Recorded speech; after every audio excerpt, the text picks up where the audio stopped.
Disclaimer: this video contains spoilers for these Destiny 1 and Destiny 2 titles. There are time codes in the description if you want to jump around.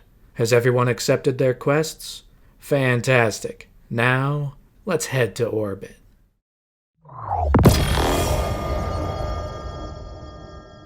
The year is 2015, and the video game Destiny is on a course for redemption. Following a strained development process, Bungie's latest video game released to less than stellar results. A bare-bones story experience mixed with a tedious grind that pushed a number of players away. After the bar was set to the stratosphere following their Halo titles, there were many people completely disappointed in what Destiny had to offer. It was a rough launch point for this all-new universe, one met with tons of ridicule in the months to follow. But of course, Destiny wasn't just a one-and-done type of game. This was the platform that would springboard an entire 10-year journey. And through the first of those years, Bungie made a number of improvements to the core systems to finally bring the game out of its freshman slump. With the release of the third expansion, The Taken King, Destiny was finally on the right track. It wasn't perfect, but it had a far stronger story, it brought a number of positive fundamental changes, and had plenty of endgame activities for players to enjoy. After a rocky first year, The Taken King kicked off year 2 in a fantastic way, rocketing players forward into the next 12 months. But it's worth noting that year 2 was going to be a bit different than year 1, with the major difference being there weren't going to be any smaller expansions. Year 1 had the Dark Below and House of Wolves, which kept the player base somewhat active in the months after the game was released, but those kinds of drops weren't coming after The Taken King.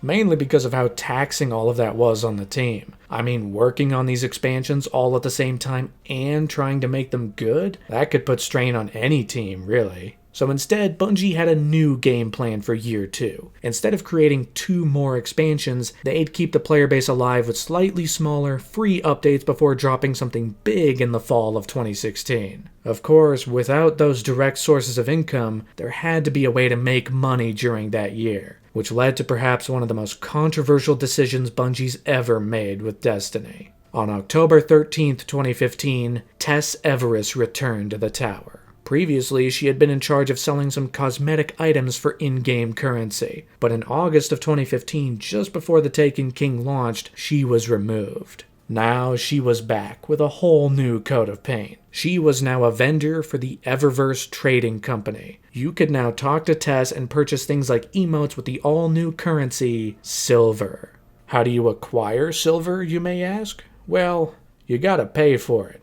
Bungie added microtransactions to Destiny. Now, admittedly, at this stage of the game, it was just for emotes. You know, these purely for fun accessories that didn't really impact gameplay. If you want your guy to dance in a fun way, shell out a couple bucks and pick up some silver. But it's also worth noting that this is a very slippery slope. The bean counters up top can easily get dollar signs in their eyes if they see something like this doing well. It might be emotes today, but it could be spaceships tomorrow, gear the next day. Before you know it, some of the best stuff is locked behind a paywall. This was without a doubt a dangerous road, and fans braced for the possibility of it becoming intrusive to the overall gameplay experience. Players were beginning to learn the overall mantra when it came to Destiny, the pattern that they could become accustomed to as time went on. For every positive development, there may be a caveat. For every upgrade, there's a downgrade. 2 steps forward, 1 step back. All of this and more is what set players on a path into the future. This set players to enter the next era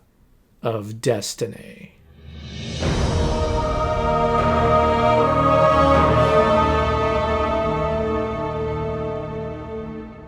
If you're enjoying the video so far, subscribe to the channel. It helps out a lot. Alright, this game isn't going to play itself, so let's keep this moving. With year 2 well underway by now, players began to engage with new yearly events that would change up the aesthetic slightly. Considering that this was a live service game, Bungie wanted it at times to adjust and change over the course of the year. So they introduced holiday-themed events. Things kicked off with Festival of the Lost, an in-game holiday brought to the tower from October 26th to November 9th. Hosted by Eva Levante, this was Destiny's Halloween event. The tower was redecorated to commemorate the season, the Traveler was lit up, and you had the chance to acquire a bunch of folded masks for your character. They didn't have much in the way of power stats, but you could wear an Eris Morn mask, a Crota mask, an Oryx mask. Basically any major character in this game that you can think of, you can wear their mask, which was a source of a lot of fun among the player base. Things continued in December of 2015 with the first major free drop of Year 2. In lieu of an expansion like The Dark Below, Bungie provided update 2.1.0, which overhauled the new Titan subclass quite substantially, and it added the Sparrow Racing League. For most of the game, the only time you'll use your Sparrow is to quickly get from one end of the map to the other to complete whatever objective. But now you had the ability to race against other Guardians for access to a new loot pool. There wasn't a lot to it, but it managed to keep things alive heading into the Christmas season.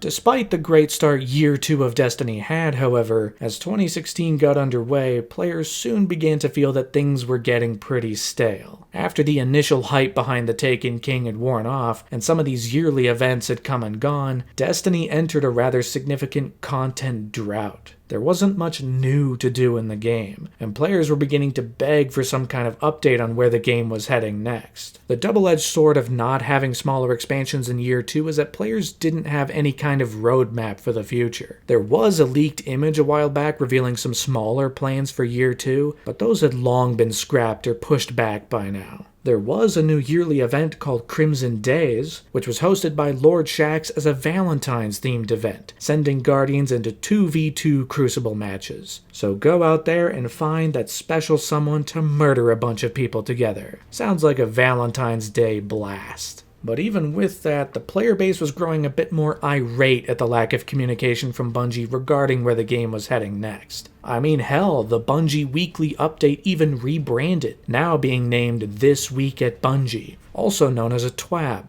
But even with that update, players still felt like their questions weren't being answered. The difficulty was, things weren't going spectacularly smooth behind the scenes. It was revealed back in 2012 after an Activision lawsuit that Bungie was going to make a new Destiny game every 2 years, with a major expansion filling the gap in between. So naturally, the next step in this universe was Destiny 2. Machinations for the sequel had been in place since at least 2014, shortly after the first game was released. But for one reason or another, early in 2016, the entire development process on the sequel went through a total reboot. The plans they had for whatever the sequel was going to be were thrown out the window. Something about it wasn't working, which feels very reminiscent of Destiny 1's complete reboot in 2013. This meant that the entire story of Destiny 2 went through a ground-up redraw, and on top of that, the hierarchy internally at Bungie went through a bit of a shake-up as well. Luke Smith, the creative director behind the Taken King, was promoted to game director for the sequel, which seemed to be the smart move. The guy behind the game's most popular and beloved expansion so far directing the sequel?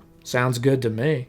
But this resulted in the sequel getting delayed. While it was rumored it could land in the fall of 2016, maintaining the yearly release schedule, it was pushed back to the fall of 2017. This sent the player base into a frenzy. Something was going on internally at Bungie, a crisis that only seemed elevated just a week later when it was revealed that Harold Ryan, who'd been the CEO at Bungie for years, decided to step down.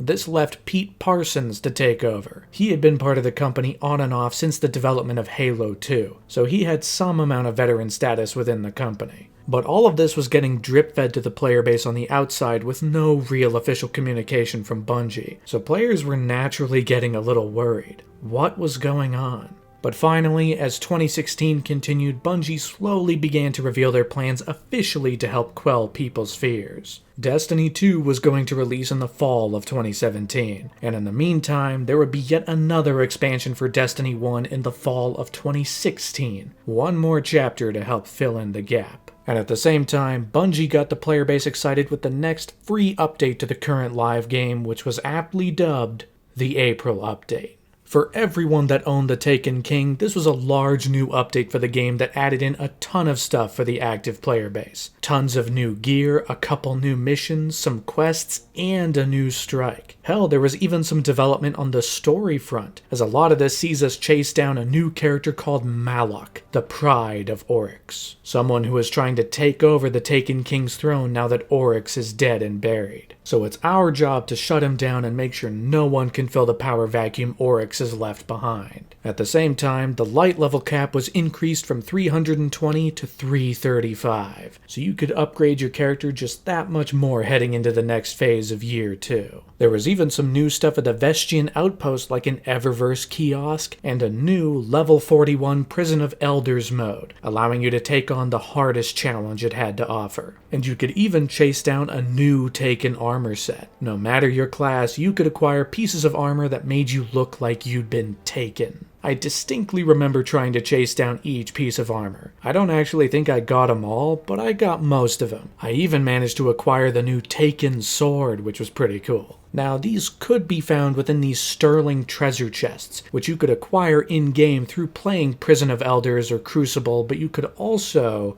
buy them with silver. The slippery slope. The silver lining was that this was able to be acquired in-game, so there was a chance to get the gear simply by playing, but the slippery slope is slippery. Tess Everest was quickly becoming the next greatest villain for the Destiny community. First it was Master Rahul, now it's Tess Everest and her trading company. On the plus side, Infusion got a major upgrade. After criticisms that your infused weapons would not entirely match up to what you were infusing it to, this update made it so that infusing brought your weapons and gear 1-to-1 with where you wanted them to be. Want to take a 300 item and make it 320? You can do that now. The April update, also known as Update 2.2.0, is one of the most well-regarded updates in the game's history. It was free to play for anyone who owned the Taken King, and it provided the same amount of stuff a small expansion would. You know, if you're already deeply invested in this game, this was really the best case scenario. But after the April update got its flowers, players inevitably managed to get a glimpse of the next chapter in this game's story. With Destiny 2 not arriving until 2017, Bungie turned players' focus onto the fourth expansion for Destiny 1, the next major chapter that had helped keep players engaged for the coming year. On June 9th, 2016, fans across the world got their very first look at Rise of Iron. We thought we were indestructible. The Lords of Iron. We swore we would do anything to protect the last city. Things kick off with the immediate reveal that Lord Saladin, the main vendor for the Iron Banner event, was going to be the lead character for this new campaign, carrying us into a new corner of Destiny's universe, revealing a new, modified version of the Fallen as our adversaries, which could be criticized for its lack of creativity. You know, it's not like this is a new enemy type, it's just the same guys with a bit of red on them now. But there were plenty of other exciting things revealed, like new locations, armor, weapons, and a new raid. Not to mention the announcement that if you pre-ordered the expansion, you'd get the Iron Gallarhorn. The fan-favorite exotic from Year 1 was back in an all-new sleek black and chrome skin. And it wasn't alone, because you could also get your hands on the new Iron Galar Wing, a sparrow with the same black and chrome aesthetic. Promotion continued just a little while later with the 8-minute VDoc going over each of the new additions this expansion had to offer. From the new Siva-infected fallen enemies to the new destination, a new social space, and even new ways to customize your character with different armor sets and even ornaments to create greater variety in some of the best and most powerful armor in the game. Combined with details on the new raid, expansions to the Crucible, new game modes to take on, there was plenty to look forward to. And finally, everything was capped off with the launch trailer, completing the short but effective promotional cycle for this expansion by compiling every new thing into one simple 2-minute package for players to get excited about, all of which was set to some incredible new music.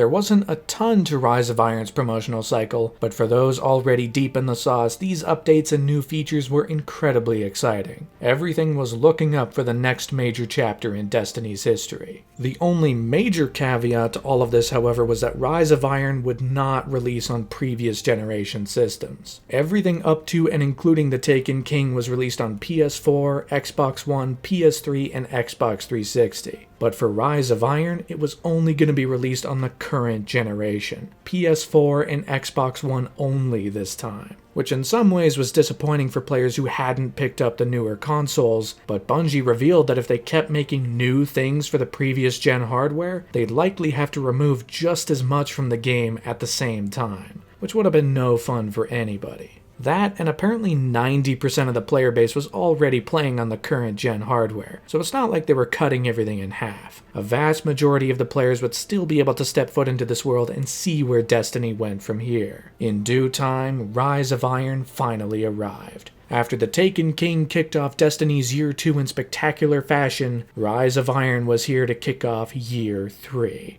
And all for a crisp $30, making it $10 cheaper than the Taken King, but $10 more expensive than the Dark Below or House of Wolves individually, which seemed to state that in terms of volume, this would also land somewhere in the middle of those two ends of the Destiny expansion spectrum. With that, I'm now $30 lighter and the clock has turned to September 20th, 2016. So get out your controllers and log into Destiny because it's now time to become Iron Lords.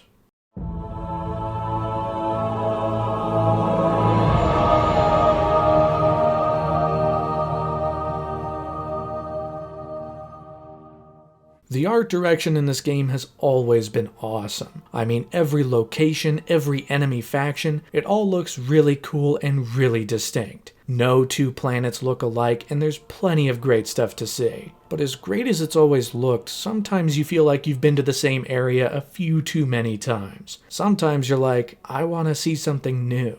So when an expansion comes around revealing a new location, it's going to be a great time. Even if it's like it is in this expansion where the new stuff is just kind of awkwardly attached to the old stuff. This expansion follows Lord Saladin, the last of the Iron Lords. He lost his team a long time ago as they tried to face off against a red parasitic machine substance called Siva. Now, the Fallen have found Siva and are using it to augment themselves into new Splicer Fallen, which means the substance is breaking out into the Cosmodrome. So it's up to you to stop the Splicers and contain the outbreak before it consumes the entire planet. Guardian, my fellow Iron Lords died fighting to keep Siva contained. Since that day, I have kept watch for its return, for the day we'd be required once again. Now, at first you return to the Cosmodrome, the same area you've been to a million times. However, it has been changed. A massive hole has been blown out of the wall, scars are seen across the area, and Siva is beginning to break out of the ground. It takes something familiar and adds to it in a way that keeps it interesting, which leads you directly to the new area, the Plague Lands, with new structures, new areas, all of which is totally encompassed by Siva corruption. It looks really cool. There's plenty of things that inspire awe and wonder. It brings a new spice of life to the game that we'd been looking for. It's not even the only new location either, because we're also introduced to Fellwinter Peak, also known as the Iron Temple, the all-new social space atop a snowy mountain, featuring large wide open spaces, dark indoor areas, and our vendors. Lord Saladin is here, of course. Tyra Karn is our new Cryptarch, able to decrypt the engrams we pick up during battle to reveal new weapons and armor. And Shiro 4 is the fun robot guy. Huh. I feel like we've had a fun robot guy before. I mean, a guy who sounds like he's having a good time and can maybe crack wise every once in a while. It's clear this guy is a stand-in for Cade 6, the Taken King's standout character, which doesn't do Shiro any favors if I'm honest. I'm just thinking about how cool Cade is. All the while, you're taking on the new Splicer Fallen, who play mostly the same as regular Fallen, except now they have some red bits on them. Exploder Shanks are even back, so watch out for them. Although there is one difference that I noticed. Sometimes when I got a precision kill, a red projectile would be launched towards me that I'd have to shoot out of the sky before it did too much damage. So, there is that. And at the very least, they do look cool. So, everything continues to sound cool as well. I mean, not only is the sound design still top tier, with incredible crunches and explosions and gun blasting sound effects, but the music's still bringing it home. Michael Salvatore, C. Paul Johnson, and Sky Lewin are now joined by Rotem Moav on this expansion, creating a new suite of music to evoke the heroism of the Iron Lords, with tons of great pieces like the main menu theme, which builds to a really powerful crescendo.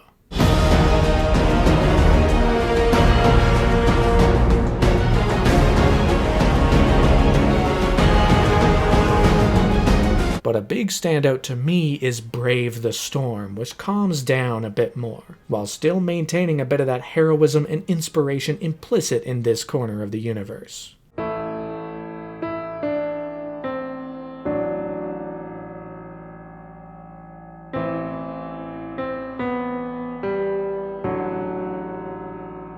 But with everything this expansion does well, and it does a lot well, it's also pretty obvious that it was put together pretty quickly. Because unfortunately, this is a rather significant step down compared to the Taken King. I mean, we only got 5 main story levels. There's a lot more going to a place and scanning stuff with your ghost level design. A lot of it really harkens back to how vanilla Destiny's levels were designed. You even go to Mars for one level that takes like 10 minutes and adds virtually nothing to the campaign beyond an excuse to extend its runtime a little bit. There's like nothing interesting going on there at all. It's crazy.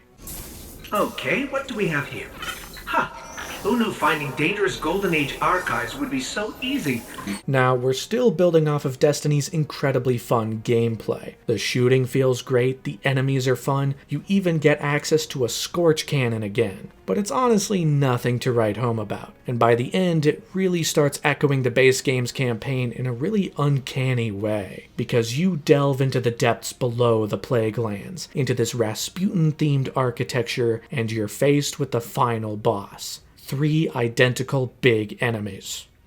Kinda feels like the big minotaurs you fight in the Black Garden, which wasn't really the best climactic moment this game has had to offer, so. Except this time you do get to fight with this big Iron Lord axe, something that's charged by fire and hits incredibly hard. I mean, this thing is a beast on the battlefield, and for bonus points, it also sounds cool.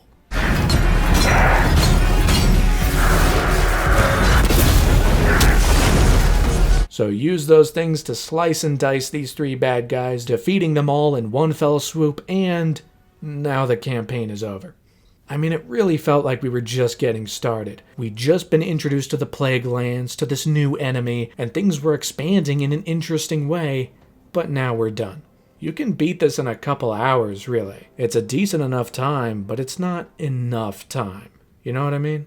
At the very least, though, it does have some significant implications for our Guardian, as Saladin gifts us a brand new sword and names us an Iron Lord. Now, I can get used to that.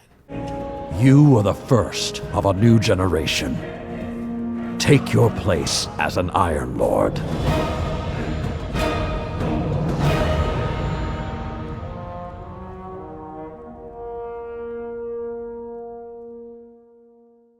Reception to Rise of Iron was decently positive, but not overwhelmingly so. A lot of the main critical outlets criticized this expansion for being more of the same. Comparisons were obviously made towards the Taken King last year, which was far more ambitious in its scope, whereas this is once again more Destiny. We're fighting the same enemies again in a location that's been hastily attached onto an existing one. But of course, with the main campaign complete, the Iron Temple vendors quickly send you into the endgame. The Plague Lands become the all-new patrol space, allowing you to take on patrol missions, encounter public events, and shoot bad guys to your liking. There are even some additional quests and story missions, mostly featuring busy work trying to clean up the Siva mess left behind. But one of them rewards you with the original Gjallarhorn, this time upgraded to fit Year 3 specs. And you can also get your hands on the Kvostov Exotic, which is modeled directly after the very first auto rifle you get in the first level of the base game's campaign. We got 4 strikes this time, 2 of which are brand new, the other 2 are refreshes of previous strikes, just Siva themed.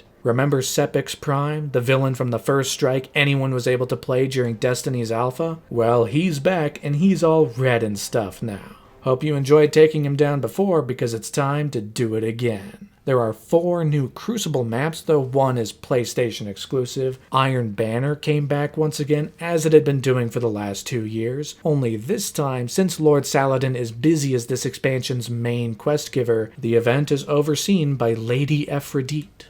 Archon's Forge is a new cooperative arena. In some ways it feels similar to the Prison of Elders, but it's also coming off the back of the Court of Oryx from last year. Only this time, since it feels kind of hidden away, it became pretty difficult to launch it with other players. So the difficulty became a lot more punishing, and as a result, the activity itself was less satisfying. But of course, all of this leads towards the main event for a great many of Destiny's more hardcore players, the new raid. Rise of Iron comes in strong with Wrath of the Machine, which launched just 3 days after the release of the expansion. It sees teams of 6 enter the Cosmodrome Wall to face off against some of the most difficult Splicer enemies and even the Siege Engine, this enormous mechanism that's rolling across the top of the wall trying to kill you. Players even affectionately nicknamed it the Death Roomba, making it a fan-favorite encounter. And finally, players take on Axis, Archon Prime, facing the biggest challenge the raid has to offer in this dark yet incredible looking area. After Wrath of the Machine's launch, Clan Redeem became the first team to beat it in just 2 hours, making it the fastest Day 1 raid clear to date, much faster than the 6-hour average that players had experienced before. But despite that seeming ease compared to some of the previous raids, Wrath of the Machine has always been a fan favorite. The experience of taking it on was one that many players have been nostalgic for. In fact, many players are nostalgic for this entire expansion, really. Despite some of the major outlets issuing criticism, and even some of the atmosphere at the time, many people look back at Rise of Iron quite fondly. From the art direction to the design of the Splicer enemies, all the way to the Wrath of the Machine raid, there's lots going for this. One thing I always liked about this expansion was the jumping puzzle on Fellwinter Peak. This social space isn't just here so you can talk to vendors and decrypt engrams, you can also try to climb the mountain itself, going higher and higher and higher, probably falling once or twice or more.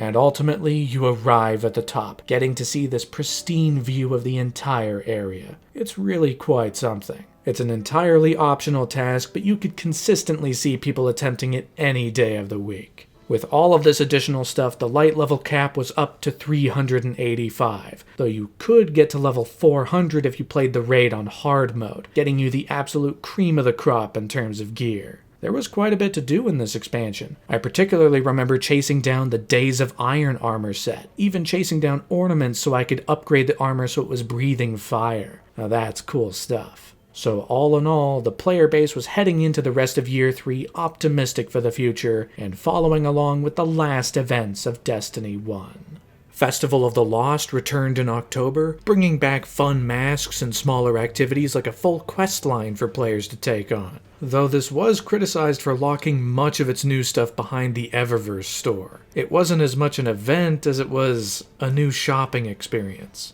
As a result, people began calling it Festival of the Cost. Thankfully, the next event, The Dawning, was a bit better. Launching in December, this was Destiny's version of Christmas, its own unique way of getting into the holiday spirit. It also brought back the Sparrow Racing League, allowing players to once again race against each other for 3 weeks. And even after the 3 weeks were up, this wouldn't totally go away, as you still had the ability to create a private Sparrow Racing lobby to satisfy your needs. And eventually, everything led to the year 2017.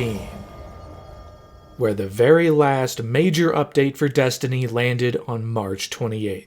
Called the Age of Triumph, this was another free update on the same scale as 2016's April update after the Taken King, featuring new abilities, new playlists, new raid challenges, and a bit of new gear for fans to chew on, along with a record book to keep a tally on your accomplishments in the game. This essentially serves as a victory lap, the final cap onto the 3-year journey players had undertaken. They even restored the original title screen. No more logging in to find the Rise of Iron title music, we're back to how it looked on day 1. And still, to this day, everything about this update remains a part of the game. With the Age of Triumph, the journey of Destiny 1 had come to a close. It was rocky, it was strange, it was filled with wild moments, crazy good visuals, some baffling story decisions, but it was also uniquely fun and addictive in ways I don't think anyone quite anticipated. It started incredibly rough around the edges and in need of significant changes, but after the Taken King, the game really began to find its feet. Players who had followed along since the beginning were completely locked in and excited for the future. Destiny, across its 3-year lifespan, brought memories that will not soon be forgotten. From frustration to excitement to humor, I mean, there's really nothing quite like it. Bungie didn't nail the whole thing, but they did nail something. And with Destiny 1's life cycle winding down, eyes inevitably turned to the next major chapter in this universe's story. After years of trial and error throughout Destiny 1, the player base at large was ready and waiting for a sequel that could iron out the details, smooth over the flaws, and provide the ultimate Destiny experience they were after.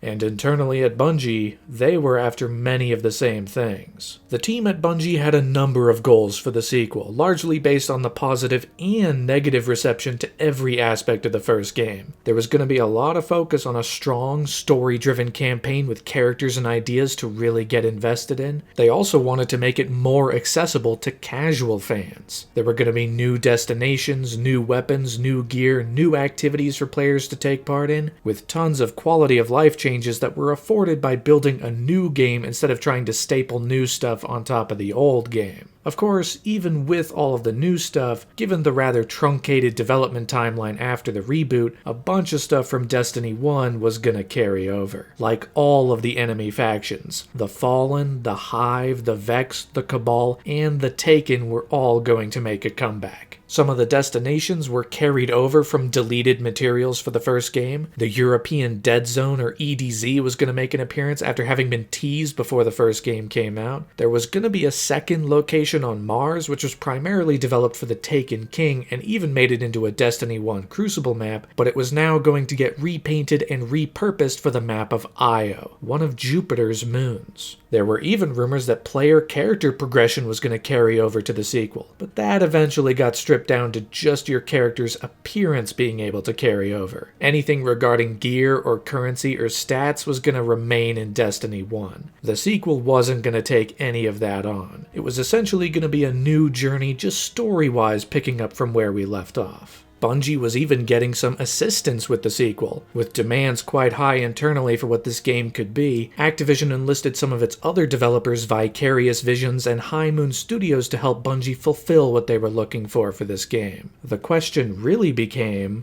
when are players going to see any of this for themselves? Rumors, of course, were circulating around the sequel to Destiny. What it would look like, what it would change, how it would perfect and improve the systems present in the first game. But outside of that, Bungie was keeping a pretty tight lid on development. That was until March of 2017, because out of nowhere, this image was leaked online. It didn't show much, just 3 Guardians, each representing one of the classes Titan, Warlock, and Hunter, with big text beside them reading Destiny 2. There was some skepticism about if this was real or not. It did suggest an open beta, much like the first game got before its release, and the release date of September 8th, 2017, which seemed to line up with projections. And of course, since the clock was ticking slowly towards that date, the promotional cycle was no doubt going to kick off any second now. So maybe it's real. Maybe this is our first look. Which was indirectly confirmed by Bungie just 4 days later on the Destiny Twitter page, revealing this image. A stark image of the last city in flames, with the unmistakable title looming over the Traveler. This was the first official taste of the sequel Bungie had been working on, and if you wanted just a tiny bit more, it finally arrived the very next day on March 28th. Okay, so I'm in this super boring meeting about something, I don't know, wasn't paying attention. Then, boom! It was like an ugly contest where everyone was a winner.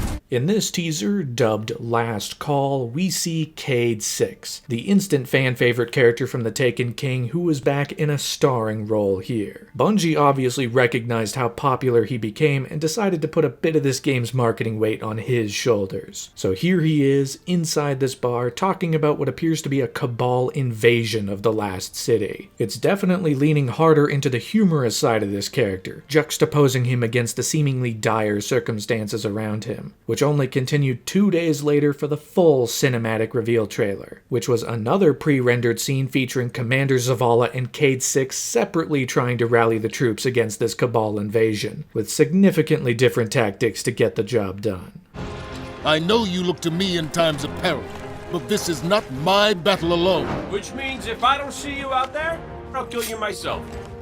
It even provided an in-universe reason for why our gear and stats would not be carried over from Destiny 1. The Cabal, led by a new villain known as Gaul, have attacked the last city and destroyed practically everything. So it's about starting everyone out on an even playing field to strike back against this enemy and retake the city. And of course, as Cayde eloquently promises at the end of this teaser, there will be a ton of loot!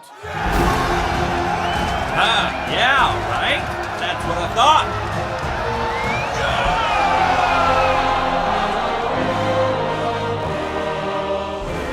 Things had now kicked off for Destiny 2, promising something really big once September rolled around. But of course, this was merely the beginning, as the floodgates really began to open in May of 2017, where just a few weeks before E3, Bungie held an hour-long live-streamed event showing off Destiny 2's gameplay for the very first time, which all kicked off with perhaps the best, if not simply one of my favorite trailers Bungie's ever made for this game, Zavala's Prelude.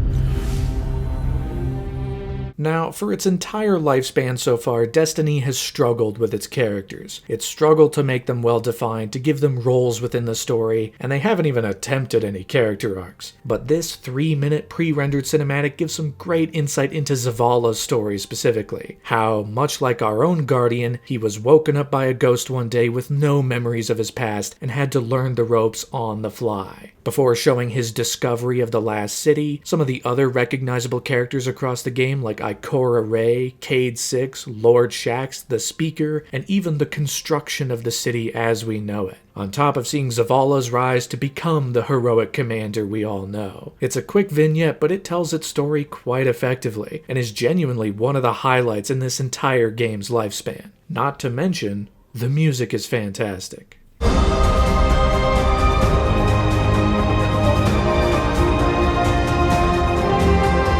But of course, that was simply the trailer used to kick off the larger gameplay reveal, which was without a doubt enormous. Given the advent of building a new game, Bungie was able to add a whole litany of new features to the game like clans for people to find new friends, guided games that will allow solo players to get into the raids and the more cooperative aspects of the game, on top of one of the most significant quality of life changes in the entire game, the ability to access the Director and travel to any planet from anywhere in the solar system. In Destiny 1, you had to leave whatever destination you were on and go to orbit in order to launch another activity or go to another planet. Even if you were about to start an activity on the same planet you were on, you had to go to orbit first. But Destiny 2 was going to allow players to instantly access activities from anywhere in the game, making the travel from one place to another even more seamless than it had ever been before. But those were the small changes and additions. There was a bunch of much bigger stuff getting added as well, with new strikes, new Crucible maps, a new Crucible game mode, on top of 4 new destinations with a whole bunch of additional side activities to take on to explore every corner of what these areas had to offer. And of course, at the center of it all was a new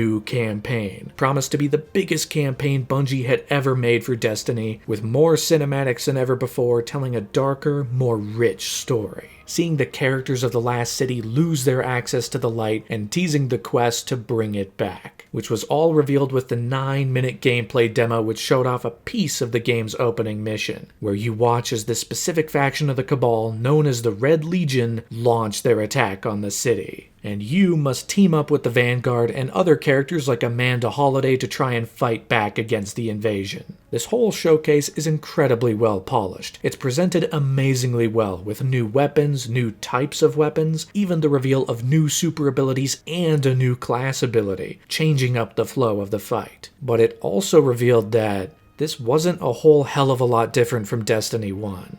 While there were a litany of small adjustments and changes made that were surely going to improve upon the foundation, the clear core of the gameplay was almost identical. I think there might have been some people who expected a bit more of a radical reinvention with this game, but it's clear from this showcase that it's just more Destiny. Which for many reasons is totally great. I mean, the core shooting gameplay of this game has always been its most fun aspect. One of the things that got people addicted more than anything else. So this showcase still got plenty of people excited, especially with the grand reveal of what platforms Destiny 2 was going to find itself on. Destiny 1 was only playable on consoles, and Rise of Iron was only playable on PS4 and Xbox One. Destiny 2 was going to be largely the same, releasing on current-gen systems, but it would also find a home on PC. For the first time, Destiny was going to be brought to a mouse and keyboard, with it set to launch through the Battle.net launcher just a few short weeks after the console release. This was pretty big, in Bungie's efforts to expand the reach of this game and use it as a new jumping-on point for a legion of new players. Expanding to a platform that never got the first game was a surefire way to get new people on board. And of course, for the lucky few who were able to attend this showcase, they were able to get their hands on the game before anyone else. Able to play through the first level of the campaign, one of the new strikes, and the new Crucible game mode. A practice that only continued into E3 just a few short weeks later, where some of this gameplay managed to get a public release, with players showing off what they were able to do, what their experience was like, especially with the incredibly smooth PC performance, which was also joined by a new E3 trailer called Our Darkest Hour.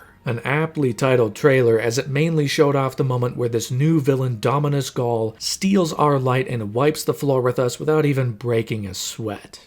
You're not brave. You've merely forgotten the fear of death. Allow me to reacquaint you. For those hoping to be part of the lucky few to get their hands on the game before its release, Bungie once again hosted another open beta, just like they had for Destiny 1. Kicking off on July 18th for PS4 players, July 19th for Xbox One players, and July 21st for those who didn't pre-order for early access. This allowed players to get a look at each of the game's major game modes, provide feedback where it was necessary, but really, just shoot a whole bunch of guys. For PC players, they got their hands on the beta about a month later, kickstarting on August 28th for those with early access and August 29th for everyone else. The promotional efforts for Destiny 2 were bigger than anything this game had done since the launch of the original. I mean, the Taken King might have had a big push, but Destiny 2 was gonna blow it out of the water, with continuing trailers through the rest of the summer, including some introducing us to each of the main characters in the story, from Cade to Zavala to Ikora to new characters like Hawthorne, and of course our new villain, Gaul.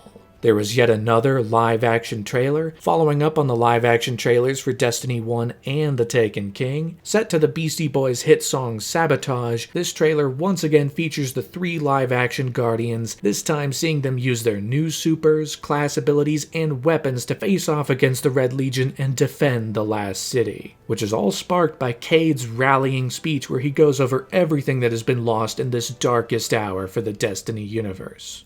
Your skinny, no-foam vanilla latte? Gone. Binge watching? Gone. Carbs, love songs, the Grand Canyon? Ruined! Okay, that didn't change much. That wasn't even the only live-action trailer, as another was made in Japan, featuring a whole batch of Guardians getting themselves into a dance party. Despite the darkness present within the game's actual story, a lot of the marketing was way more lighthearted than what we'd seen before. I mean, look at these guys go. They've got so many moves.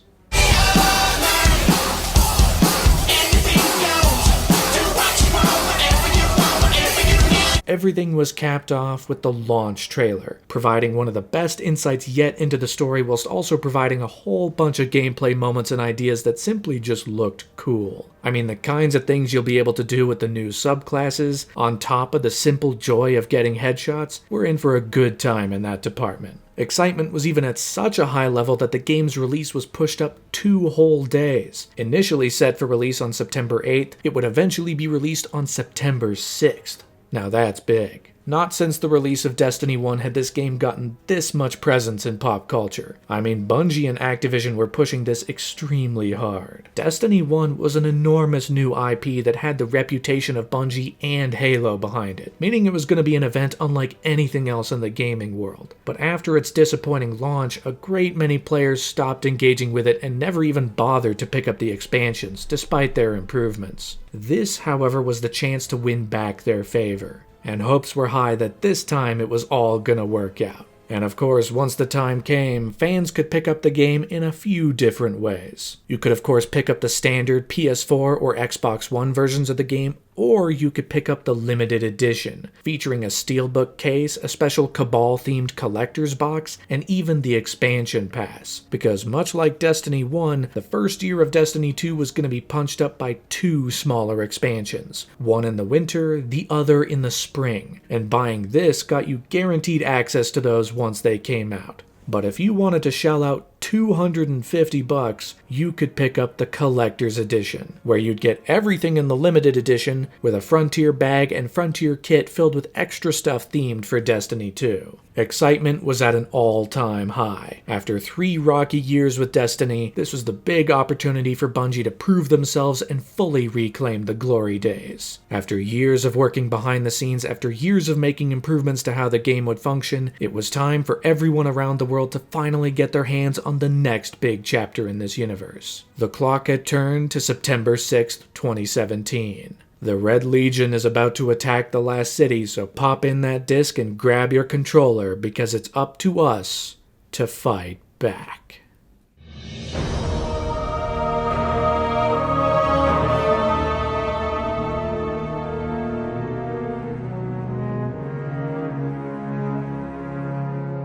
Like the first game, one of the first things you'll be presented with in Destiny 2 is the ability to create your Guardian. You can choose between the 3 races Human, Awoken, and Exo, and the 3 classes Titan, Hunter, and Warlock, with all the same customization features that were available in the first game, allowing you to make one rather significant decision to kick off the festivities. Unless, of course, you played Destiny 1. Because if you beat the first game's main campaign and reached at least level 20, your characters can carry over. Now, you don't get their gear, currency, or weapons, but you do get their physical appearance and a bit of a slideshow of your major achievements across Destiny 1, from completing each campaign to completing each raid, which all leads to the prompt, Start a New Adventure, which will launch us directly into the next chapter of this story, the Red War.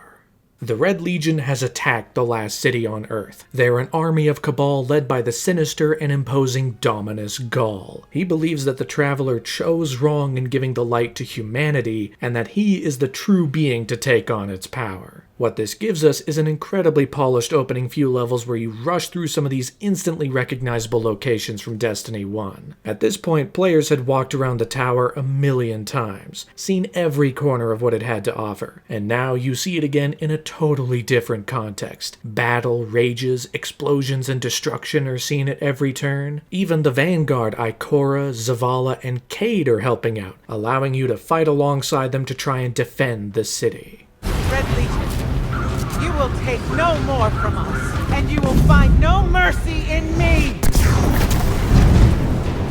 But of course, this ends in total loss, as Ghaul manages to attach this ship to the Traveler and disable it, separating its light from every Guardian. Ghaul successfully manages to depower us. He throws us away like nothing and claims the city for himself. It is the darkest Destiny has ever gotten, with there being no real respite for how dire these circumstances are. You're forced to stumble out of the city, slowly making your way further and further with no abilities to speak of, just the weapons you've brought with you. But it's joined by some incredible music. Once again, the music team has absolutely killed it here. Michael Salvatore, joined by Sky Lewin, C. Paul Johnson, Rhoda Moav, and now Peter Schlosser have created a piece that not only captures a bit of hopelessness, but also a sense of awe. It's really unlike anything this game has done before.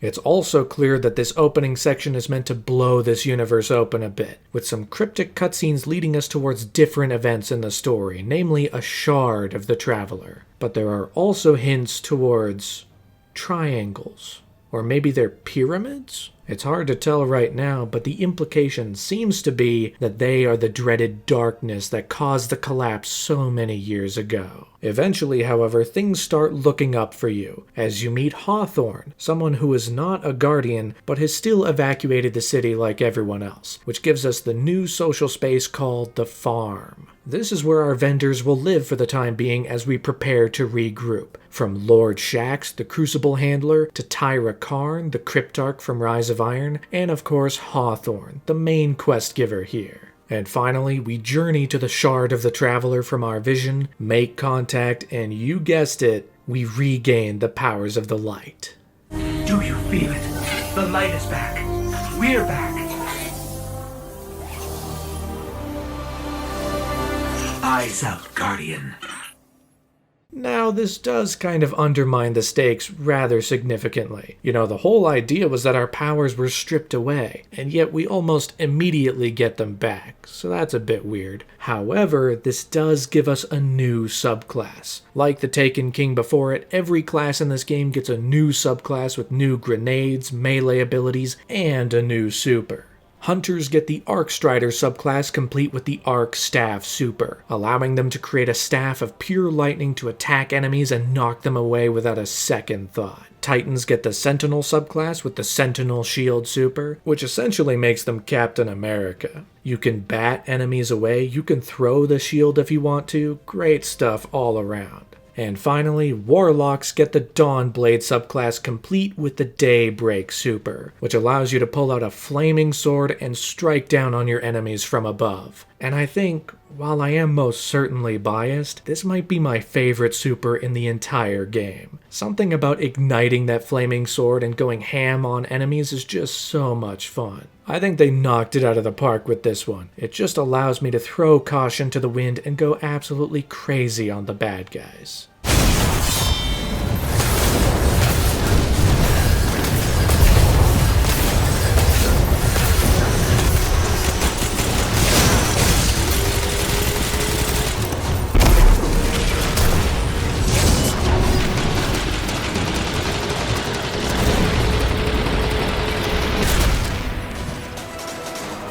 On top of this, every class now has a new class ability, which are universal across every subclass and have a cooldown as a third square next to your grenade and melee cooldowns. Hunters have the ability to dash or dodge away, Titans can create shields of 2 variations, and Warlocks have rifts of 2 variations, either one to increase damage or a healing rift in tight situations. It's not huge, but it's a slight gameplay modification that helps keep the classes a bit more distinct from one another. With all of this, despite reversing the stakes pretty quickly, this game does get off to one hell of a start. These are some of the most well-polished missions Bungie's ever created for this universe, and a great way to kick off this story. The question is, does it keep it up?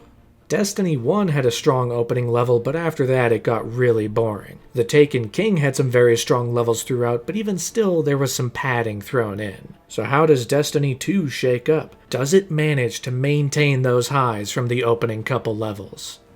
No.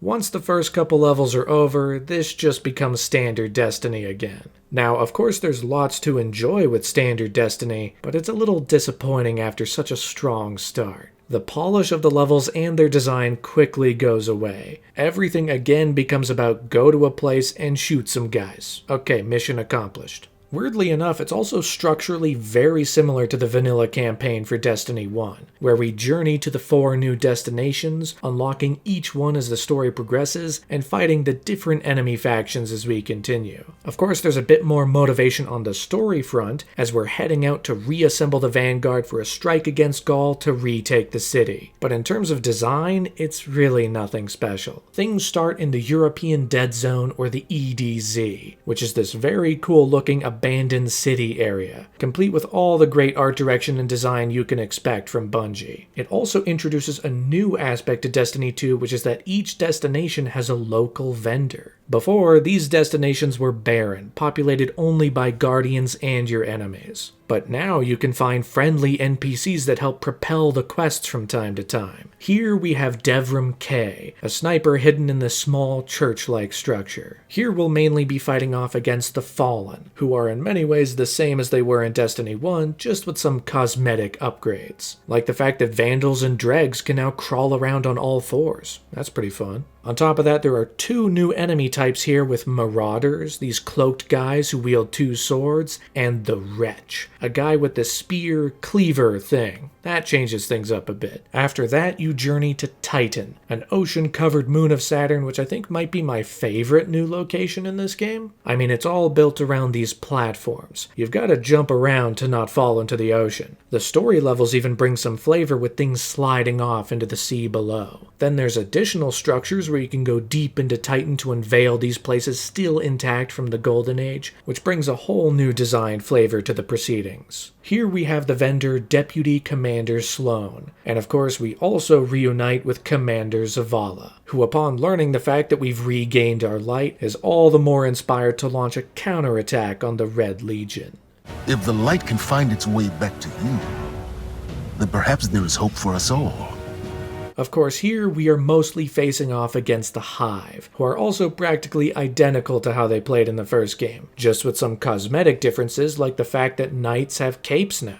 Nessus is the 3rd destination we visit, which is in many ways very similar to Venus, but with a nice red and green color palette. And this is where we meet a broken AI system called Failsafe, a character who is at some points the most cheery, fun-loving person around, and at other times is the most miserable character you could ever think of. And of course, mirroring her split personality, this character is also quite divisive among the player base. Some people think she's cool, other people hate her. But the Vex are alien robot monsters. Standard moral parameters do not apply. It's not murder if it's robots. Please come visit me again. Everyone I've ever known is dead, and their bones are dust. I am very lonely.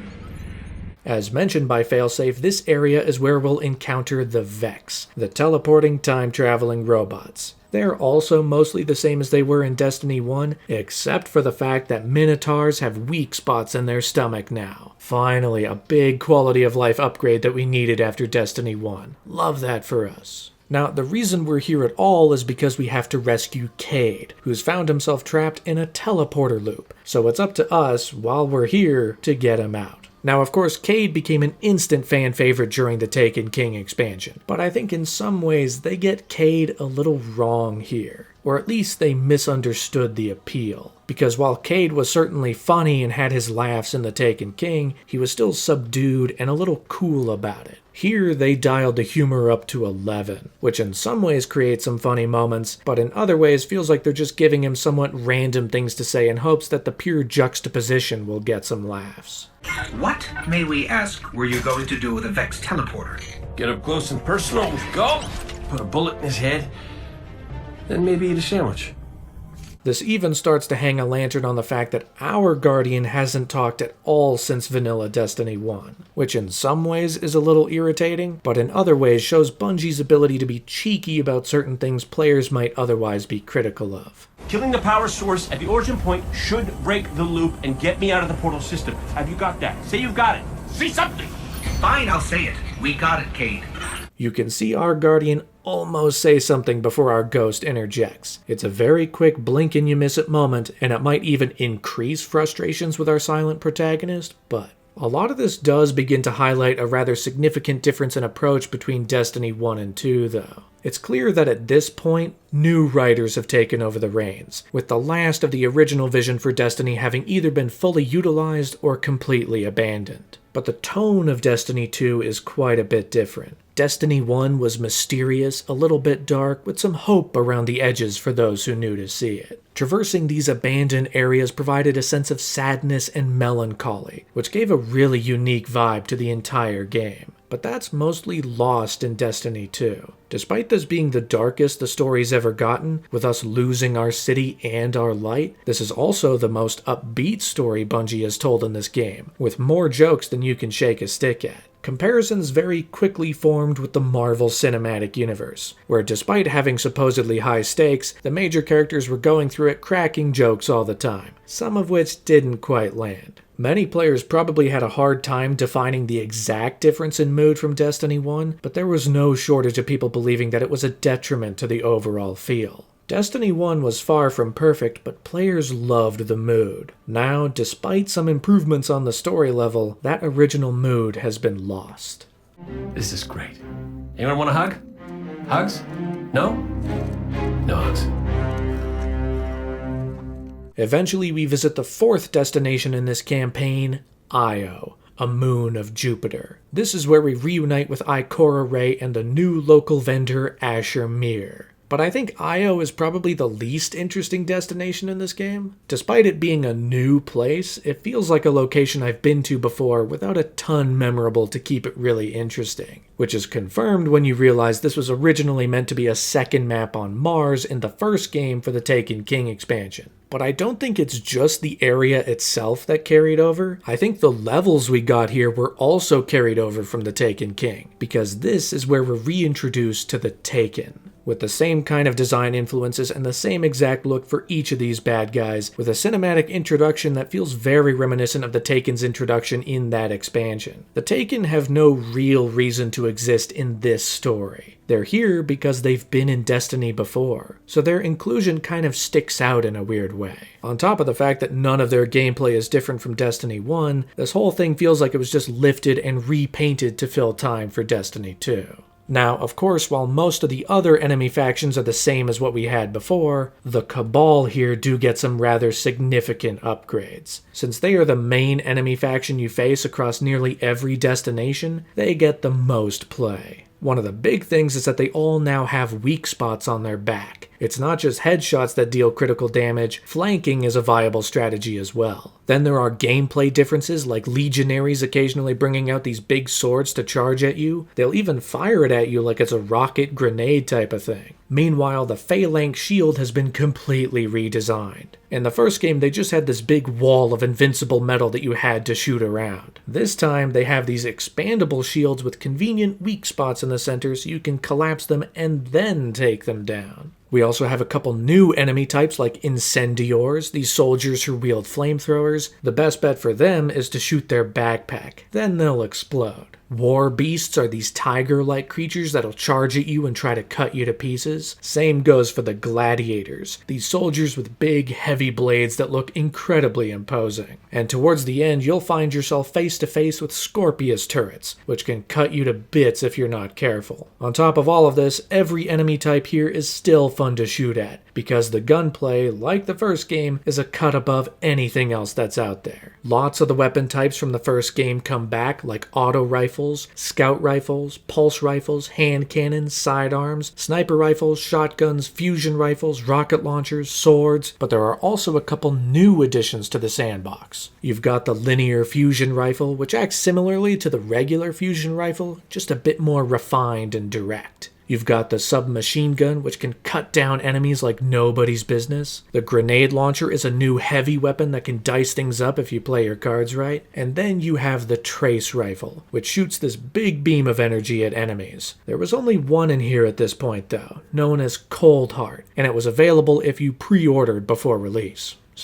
But even with this variety in weapons, there is a rather significant adjustment to how they're organized in this game. In the first game, you had 3 distinct classes of weapon: primary, secondary, and heavy, which each marked one of your 3 weapon slots. Here in Destiny 2, however, things have been moved around. Primary weapons now take up the first 2 of your 3 weapon slots, which means secondary weapons take up the 3rd slot alongside the heavy weapons. This was the double primary meta. Snipers and shotguns could now only be wielded in the 3rd slot, and if you had one of them equipped, it meant you couldn't also be holding a rocket launcher or grenade launcher. You had to make a choice. Meanwhile, you could have 2 auto rifles at the same time and flip between them. This was put in here specifically to help balance the PvP Crucible game modes, since shotguns and snipers were such a big part of the meta. This made their ammo less common there, helping with balance, but it made the PvE game mode significantly less fun since primary weapons are consistently the weakest in the game, and flipping between 2 while being forced to choose between a sniper or a rocket launcher wasn't all that fun. It was a change that players were really critical of in Destiny 2. The double primary meta was one of the most hotly debated topics after this game came out. Thankfully, there is a bit more emphasis on vehicle gameplay.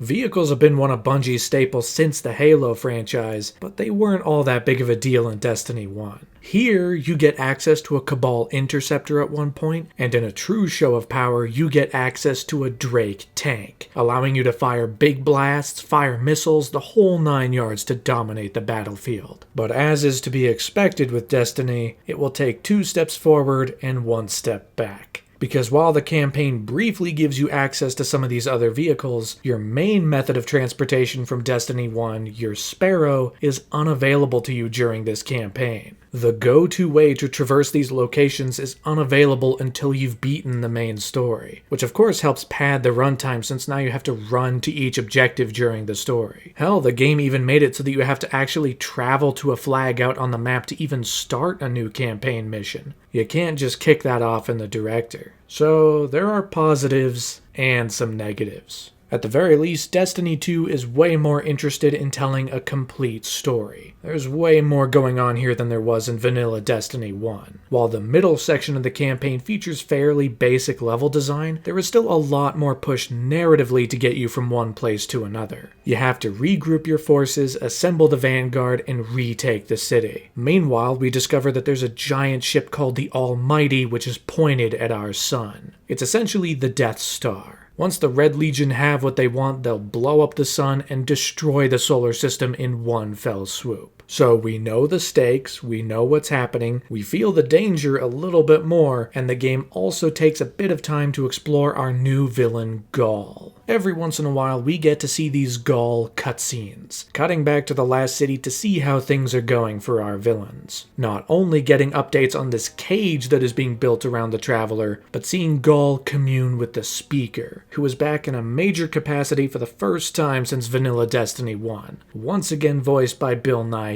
What this gives us is a lot of insight into what Gaul is after. It even gives us some killer moments with the Speaker, who is there to inform Gaul of what exactly it will take to be chosen by the Traveler.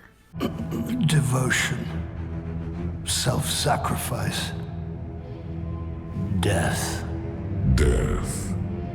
Explain. Devotion inspires bravery. Bravery inspires sacrifice. Sacrifice leads to death. So, feel free to kill yourself.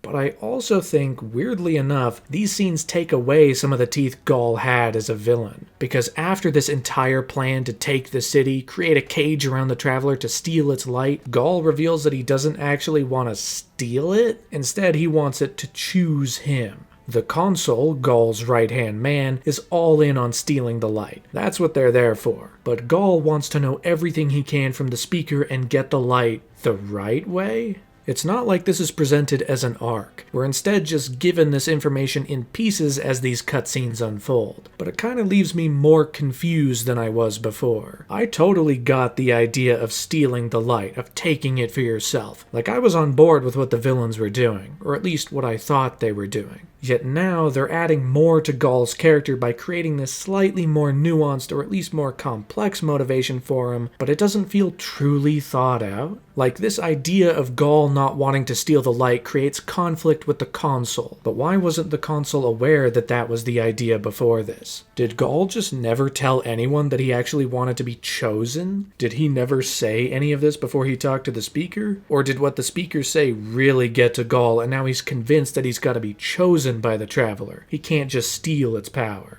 It kind of feels like they had these visual ideas of a cage around the Traveler, and then by expanding on Gaul's story, they wound up confusing the whole thing with this additional information. It does eventually come to a head, though, since in a moment of frustration, the console winds up killing the speaker, and in response, Gaul kills the console. It's a big moment, but also one that leaves at least the speaker's story concluded on less than satisfying terms. I mean, he did get a couple cool moments here, but it felt like there was a lot more room to explore this character beyond the few scenes we've gotten. Either way, Gaul is fully unleashed now. No console, no speaker, just his own sheer will to step out and harness the light once and for all. Which leads us into the final 2 levels of the campaign, which after a stretch of mostly standard Destiny shenanigans, Bungie locks in once again with incredible presentation at the end. First, we journey to the Almighty to disable its weapon and save the solar system. This is not only an enormous and tense mission, but it's using the location to its advantage. Since the Almighty is so close to the sun, there's a stretch where you have to traverse outside and stay in the shadows so you're not burned alive. It just adds a whole new feel to the gameplay that is really welcome in a lot of ways. And then, after finally disabling the weapon and saving the solar system, we return to the last city, fighting alongside the Vanguard alongside other Guardians to reach the command ship and stop Gaul. What this really tells me is that when Bungie is able to break free from the missions that are built around these open world areas, they're able to do way cooler things. The first 3 levels and these last 2 levels are not attached to the open world at all. They're in unique areas that are built for these missions, so they can carry us from one place to another, they can throw different kinds of encounters at us, and they can show us cool stuff we wouldn't see otherwise. While the rest of the campaign is fun, this is where they get to shine.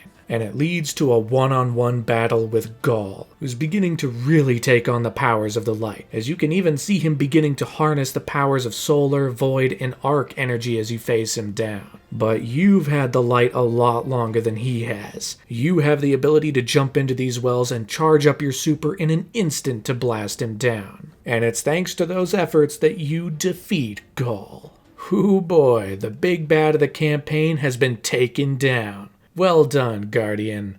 Unless, of course, he begins to ascend?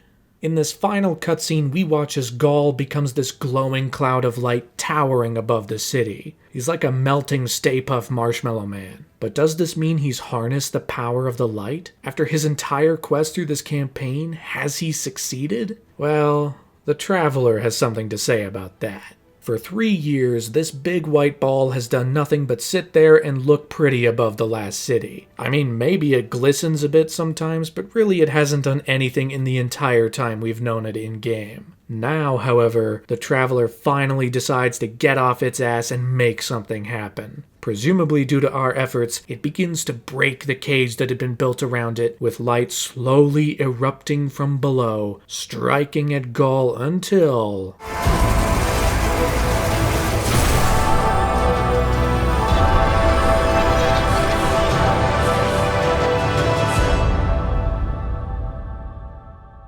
And finally, the Vanguard, Hawthorne, and your Guardian assemble atop the new tower, basking in this victory. You've reclaimed the city. You're back at full power. The light has returned.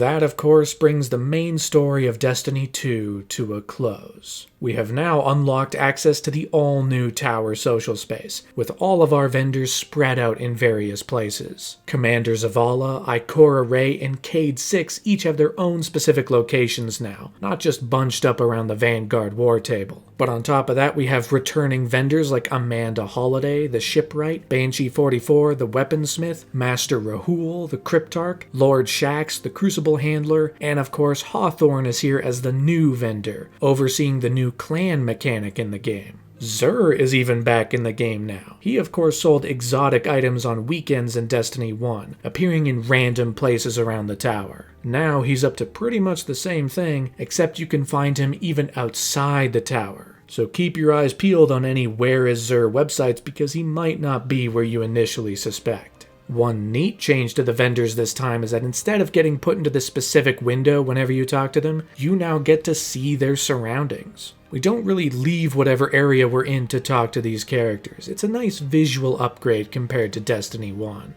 Initial reception to Destiny 2 was pretty positive. Reviews were not flawless, but first impressions were quite good. The story of Destiny 2 was significantly stronger than Destiny 1. There was even some excitement for the future, because while Destiny 2 was mostly focused on the Red War and stopping Gaul, it did take some time to plant flags for the upcoming roadmap, which is all kicked off by the very Marvel-like post-credits stinger. After beating the campaign and sitting through the credits, we finally reveal that the pulse wave that destroyed Gaul went a lot farther than we anticipated. It reached far and wide, through the solar system, beyond the solar system, beyond the galaxy, into the farthest reaches of space. Which, of course, may not be as fantastic as we were initially led to believe.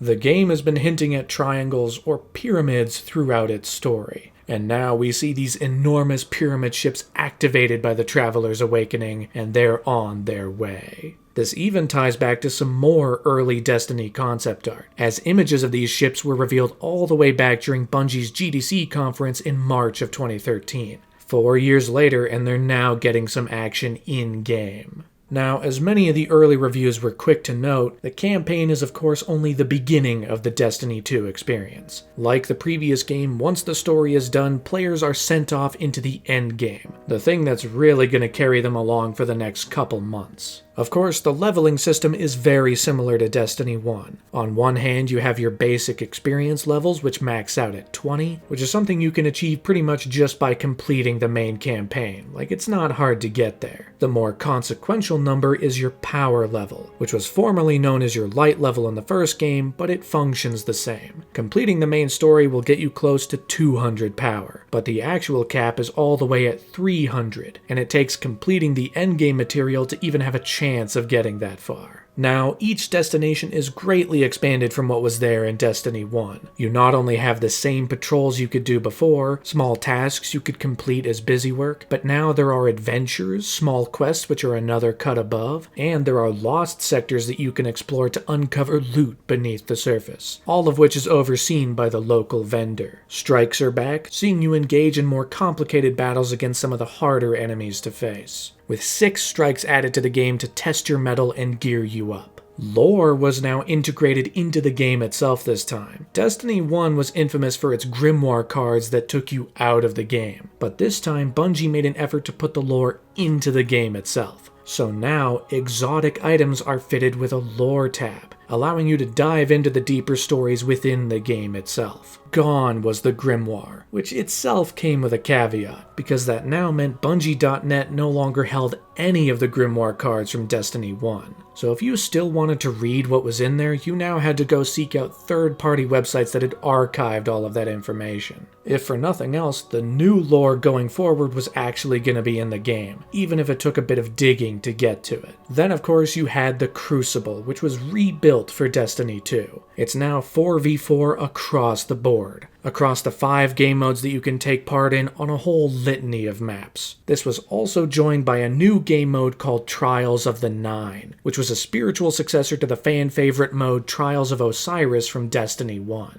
The only drawback was that since Crucible was 4v4 across the board, the main appeal of Trials being 3v3 was gone. But there was some cool new gear to acquire and a greater expansion into the concept of the Nine. We've heard of the Nine a couple times. Xur is an agent of the Nine, but these figures themselves are consistently hard to define. The best way to describe them is that they're beings linked to each of the biggest celestial bodies in the solar system. 1 through 8 represent the planets from Earth to Neptune, and 9 represents the Sun. Unfortunately, Pluto gets the shaft. Sorry about that. In order to communicate with us, the Nine have an emissary, who we get to meet during Trials of the Nine. After winning just 1 round, you're able to visit the new space called the Third Spire. This is where you'll meet the emissary of the Nine and receive specially themed gear. Trials of the Nine is certainly not as beloved as Trials of Osiris before it, but for those hoping to dig deeper into the more ethereal and strange corners of this universe's lore, this was the place to go. And of course, everything leads to the new raid.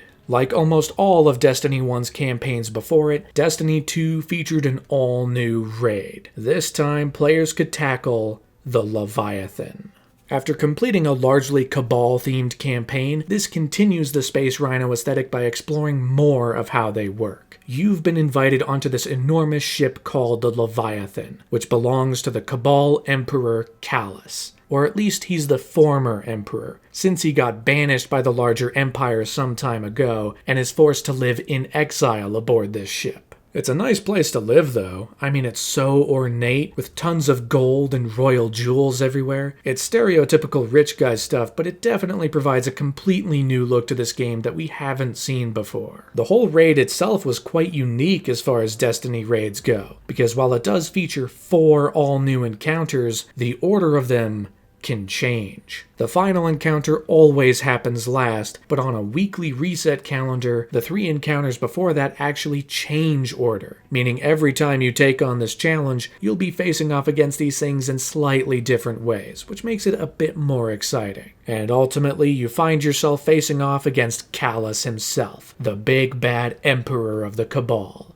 Except, it's not really him. As you finally defeat Callus, it's revealed that you've just been fighting a robot in his place. Callus isn't going to be the type of guy to take you on face to face, it seems. Hell, it's even revealed that he's got a whole basement of robot clones for people to fight. So I guess every single completion of the Leviathan raid is canon to some extent, since there's a seemingly bottomless pit of Callus robots for players to kill. The Leviathan opened a week after the base game on September 13th, and in just 5.5 hours, the team known as The Legend himself managed to beat the challenge for the very first time. You might even recognize that name because The Legend himself, also known as Slayer Rage, was the first player to beat the Crota's End raid in Destiny 1 solo. The players for this game, man, they get crazy sometimes when this stuff comes out, let me tell you. But even with all of this additional material for players to take on after they finish the campaign, players were left with a devastating realization very quickly.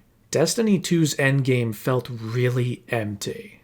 Soon after players completed the campaign, they discovered that there were a ton of holes in the larger experience that made the endgame no fun to play. The major thing that players discovered was that Destiny 2 was seemingly built for more casual fans. Destiny 1 had so many mechanics and upgrade trees that made things an absolute joy for hardcore players, but potentially confusing to casual fans. So Destiny 2 streamlined everything to help the casual players get into it, like the double primary meta I mentioned earlier. The side effect being, the players who loved what Destiny had to offer before were left in the dust. Heroic Strike playlists are gone. Being able to select the Crucible mode you want to play is also gone, instead streamlined into 2 smaller queues. Bounties, which were a big part of Destiny 1, allowing you to take on smaller activities for experience boosts, also gone.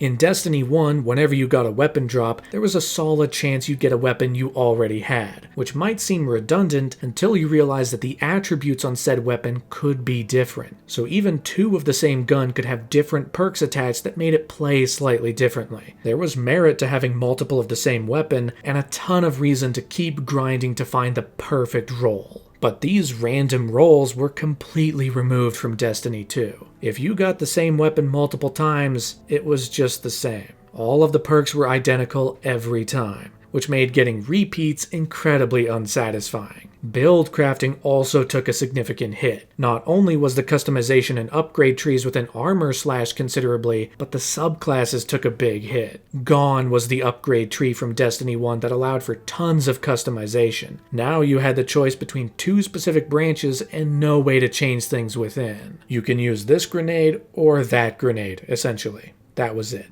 Shaders also took a hit. In Destiny 1, they were a one-size-fits-all kind of item. You equipped one shader and it applied to your entire character's look. In Destiny 2, you could now apply shaders to individual items, which was great, but now they were one-time consumables, meaning if you applied a shader to an item, that was it. That shader was gone now. So you needed to be stocked up on shaders if you wanted to customize different items with the same look. Or you just not experiment with this side at all because it became too much of a headache. The Eververse became way more prominent in Destiny 2 as well. Tess Everest is back in the tower, this time with tons more gear to buy with real, actual money. Not to mention the introduction of bright engrams. Engrams that at times could be unlocked by playing the game, giving you something from the Eververse store for free, or you could buy them and get something random from within the store. Destiny 2 introduced loot boxes. Isn't that stellar? And all of this was made worse once players discovered that the best way to grind to get new exotic weapons was by doing public events. Public events are the fun, optional encounters that pop up on each of the destinations, with a few different activities that rotate randomly depending on where you are. But they're busy work. They're not meant to be played over and over and over again. So when players figured out that this was the main way to acquire the best gear in the game, oh boy were they not happy. The other aspects of the game essentially became worthless because there was no material advantage to taking them on. But public events can get to be so boring after like an hour, if that. So that's not a great way to gear up either. And if you're someone not really dedicated to the grind all that much, someone who might want to level up to take on the most difficult tasks in the game, but doesn't quite have the obsession yet to fully commit, this isn't gonna get you addicted. Which means that after Bungie specifically aimed this game towards casual fans, after the enormous promotional push got the game out to mainstream circles, a lot of people just stopped playing after a while. It was devastating for some people to watch as the second chance to get people on board was also squandered. People dropped off the original game thanks to its lackluster story and repetitive grind, and now they were dropping off again after an admittedly better story, but another repetitive and boring grind. Your average Joe was leaving, and given that this was the second chance, the likelihood of ever getting a third was incredibly low. Casual players were leaving pretty quickly, and hardcore players were upset because the systems they had liked had been stripped down or straight up removed. Some even claimed that it felt like Destiny 2 was built for the people who hated Destiny. Destiny 2, despite all its hype and excitement and mainstream marketing push, ultimately landed in a place where it pleased a much smaller percentage of the player base than they wanted. Some people were definitely having fun, but the problems were apparent. I can't speak for everyone, but I do distinctly remember how uninteresting the grind became shortly after finishing the campaign. Like a lot of people, I was incredibly excited for this game. I was totally on board, ready to see what Bungie had cooked up for the next major chapter in this universe. I was of the belief that they were holding out on us a little bit, that the flaws of Destiny 1 were going to be patched up, that they'd learned their lessons and created a Destiny 2 that was going to fulfill the promise of what this whole thing could be. And admittedly, once I got my hands on it, I did enjoy it for the most part. The campaign was a definite step up, if still not perfect. The gunplay was great, the enemies were fun to shoot at. But once I figured out that the optimum way to play was to do public events, once I realized that addictive nature that got me hooked on Destiny 1 wasn't there anymore, man, that sucked. In hoping for something bigger and better for Destiny's future, what ultimately released was something that felt significantly more empty and barren compared to the last couple expansions. After Destiny 1 had all these pieces added to it that made it feel like a more fully fledged game, Destiny 2 felt like we'd reset back to square one. So this was a big turning point, a second chance unfortunately squandered when so many people had their eyes on the game. Obviously Destiny fumbles under pressure, maybe that's the lesson to take away. It started really well, of course, initial reception was positive, and it even became the second best-selling game of the year, trailing only behind Call of Duty World War II.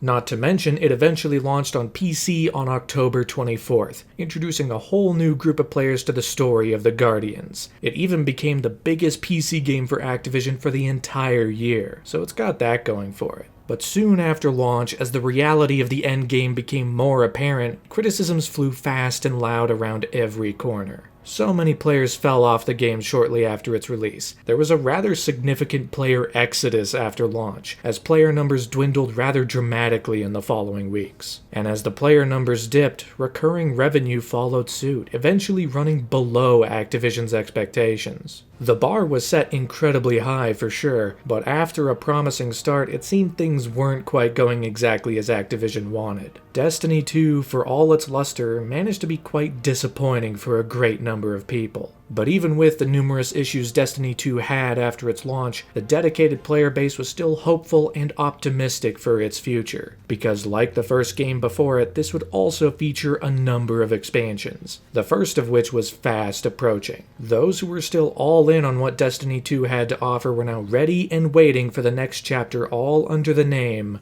Curse of Osiris.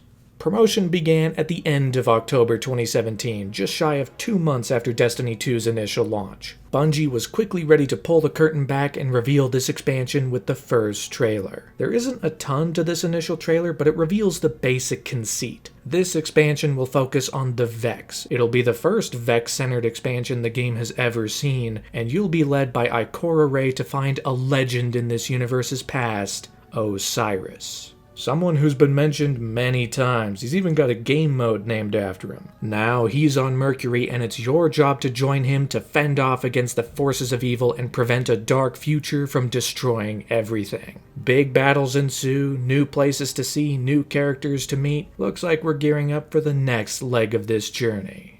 You are the one thing they have not foreseen. Go to Mercury and find Osiris. Time is not on our side.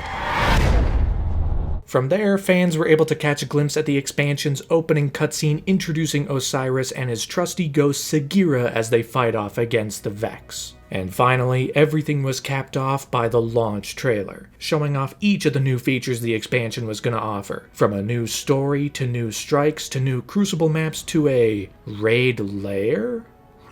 Expectations were sky high for this expansion. There were many pain points with Destiny 2, and players were hoping that this expansion could help patch them up. Although it was quickly becoming apparent how unrealistic those expectations were. Simply not enough time had passed since Destiny 2's launch to implement the major fundamental fixes that players were after. In fact, there was one infamous moment during a Curse of Osiris developer livestream where they promised the most rewarding activity in the game so far, and the rewards on display were 2 tokens and a blue. Given that the best loot in the game was either purple legendaries or yellow exotics, a rare blue item wasn't all that appealing, and this became a long-lasting joke within the player base that is still quoted to this day. In any event, players geared up. After 3 months since Destiny 2's launch, Curse of Osiris was here as the first addition to the ongoing experience. Fans went out to digital stores and shelled out $20 for this new expansion, or $34 to pick up the expansion pass, which would also give them access to the second expansion in the spring of 2018. The clock had now turned to December 5th, 2017. So pick up your controllers or get behind your mouse and keyboard because it's now time to get cursed.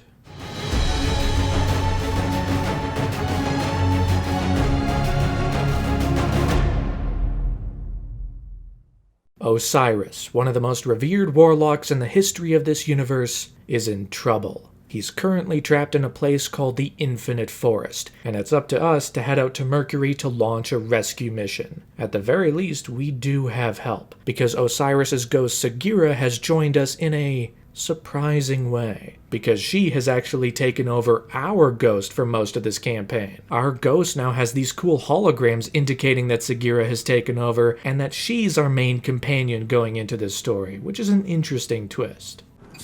Were you showing off? Listen, I already like you. You passed. You can relax. Mercury is of course our new destination, where we encounter many of the same enemies we've had before. Mainly the Vex, but also some Cabal, survivors from the Almighty which still sits dormant next to the planet. We even reunite with Brother Vance, the main vendor for Mercury, who was introduced back in the House of Wolves expansion in Destiny 1. He runs the Lighthouse, a secret location in the first game that is now one of the main locations here. But unfortunately, despite these new pieces, this is a very rough expansion, if only because it's honestly not much of an expansion. This isn't a huge addition to the game, it's just a little bit more kind of over there. And what's worse is that what is there isn't all that remarkable. Despite getting a new destination, Mercury is not all that big of a location. We kinda get this one circular area to fight bad guys in. The campaign itself expands a bit more, but in terms of a patrol zone, this is like 1/5 the size of any of the other worlds in the game. Most of the campaign story doesn't even really take place on Mercury, as most missions will have you entering the aforementioned Infinite Forest, a location created by the Vex to map out various probabilities and futures. That's what it is for them, anyway. For you, it's mostly a labyrinth of floating platforms filled with enemies. Bungie made a bit of a stink before this expansion came out that the Infinite Forest was going to be somewhat procedurally generated, and there was a lot of interest and excitement about that. What could that mean? Well, what it means is a lot of repetition. Most levels in this campaign spawn you on Mercury, then you enter the Infinite Forest only to be met with a continuous string of islands. The geography and enemy type might change mission to mission or playthrough to playthrough, but the actual objective is identical. Walk in there and shoot a bunch of guys. I mean, it takes a cool concept and waters it down into its least interesting state. It's kind of a shame. And in the levels where you're not doing that, well, you'll be returning to one of the other destinations, namely the EDZ, Nessus, and Io, the same places you've likely visited 100 times by now. The mission on Io specifically is built directly on the level design for the Pyramidion strike from the base game, so there's really not much new here to offer. The story as well is very weak. There's really not much here. We're going after a new villain called Panoptes, the architect behind the Infinite Forest. He's hell-bent on ensuring a future where the Vex have consumed everything. And props to the game, they use the ability to explore alternate futures of a way of actually showing you what this bleak vision of the universe looks like. Panoptes himself doesn't really have much of a character. He doesn't talk, he doesn't have any visible personality beyond big bad guy. He looks cool, but that's about it. And that wouldn't be so bad if Osiris was a bigger part of this story, because despite being the titular character, he's not really in here that much. We see him in 2 cutscenes, and then we see his reflections, as they're called. These versions of himself that have been scattered into the Infinite Forest to map its potential futures. With all of the dialogue about how awesome or how interesting Osiris is, Brother Vance thinks he's the best, Ikora was his student, there's been so much in the lore before this, it's a shame we don't explore him specifically more in this story. Now, there are some positive things to glean from this expansion. The concept of the Infinite Forest is pretty cool. I mean, this takes the already interesting Vex lore and makes them probably the most interesting enemy race in the game at this point. Utilizing their time-traveling abilities and crazy future-bending motives to create this location is really the first time I felt that aspect of them represented in the game proper. And it looks fantastic, let me tell you. I mean, that's true of everything in this game, but it's cool that they haven't slipped once when designing these areas, especially when we get to see visions of Mercury from before the Vex attacked, from before the collapse. It's this really bright vision of what once was. It's great to look at. The real highlight, though, has to be Sagira herself. She is the best character here by a mile. She's got life, she's got personality, she's got a sense of humor, she's voiced by Marina Baccarin. I mean, some players even remarked after this expansion came out that they'd prefer if Sagira was their main ghost instead of the one we have, which sucks for our ghost, but it just shows the potential of what this companion character can actually be like. Osiris has adapted some of the technology of the forest to his own purposes. We're going to run into his reflections. They're copies of himself, made so he can explore multiple pathways at once. And yes, I am aware that it makes Osiris seem like an egomaniac. But don't worry. He is.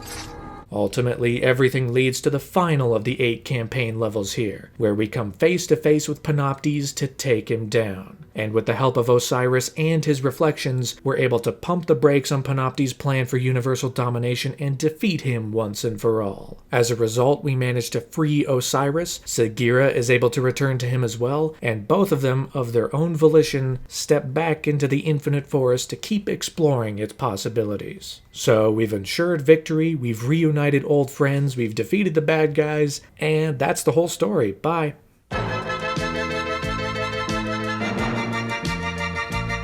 Curse of Osiris is not the revelation that this game probably needs. This is a pretty bare bones, pretty standard expansion that doesn't break new ground or offer anything too substantially new. And even worse is the story wasn't all that spectacular. In a game that struggled to tell an effective story, getting another one that's kind of whatever is pretty disappointing. Like, will we ever be able to get better than this? Reception was pretty piss poor as well, with many reviews calling this Destiny's worst expansion so far. It was confusing, boring, aimless, and disappointing to a great many people. Morale coming out of the base Destiny 2 experience wasn't fantastic, but this sent things to a whole nother level. And what's worse is that the endgame experience wasn't really improved all that much. Like vanilla Destiny 2, the endgame is still incredibly bare. Mercury is of course a small location, and there's not much extra to do there. There are 3 new adventures and 1 new Lost sector to explore, which you can do in an afternoon. There are 3 new Crucible maps to take on. There are also 2 new strikes. But be sure to put new in quotes because these are just 2 of the campaign levels made a bit harder. Like, there's really nothing new to offer here. At the very least, heroic strikes were added back to the game, but of course you could only access them if you paid for Curse of Osiris. If you only had the base game, you couldn't get into this at all. And boy, did that make people bitter. I mean, this thing that was available in the first game from the jump is now behind a second paywall for the second game? I mean, come on, dude.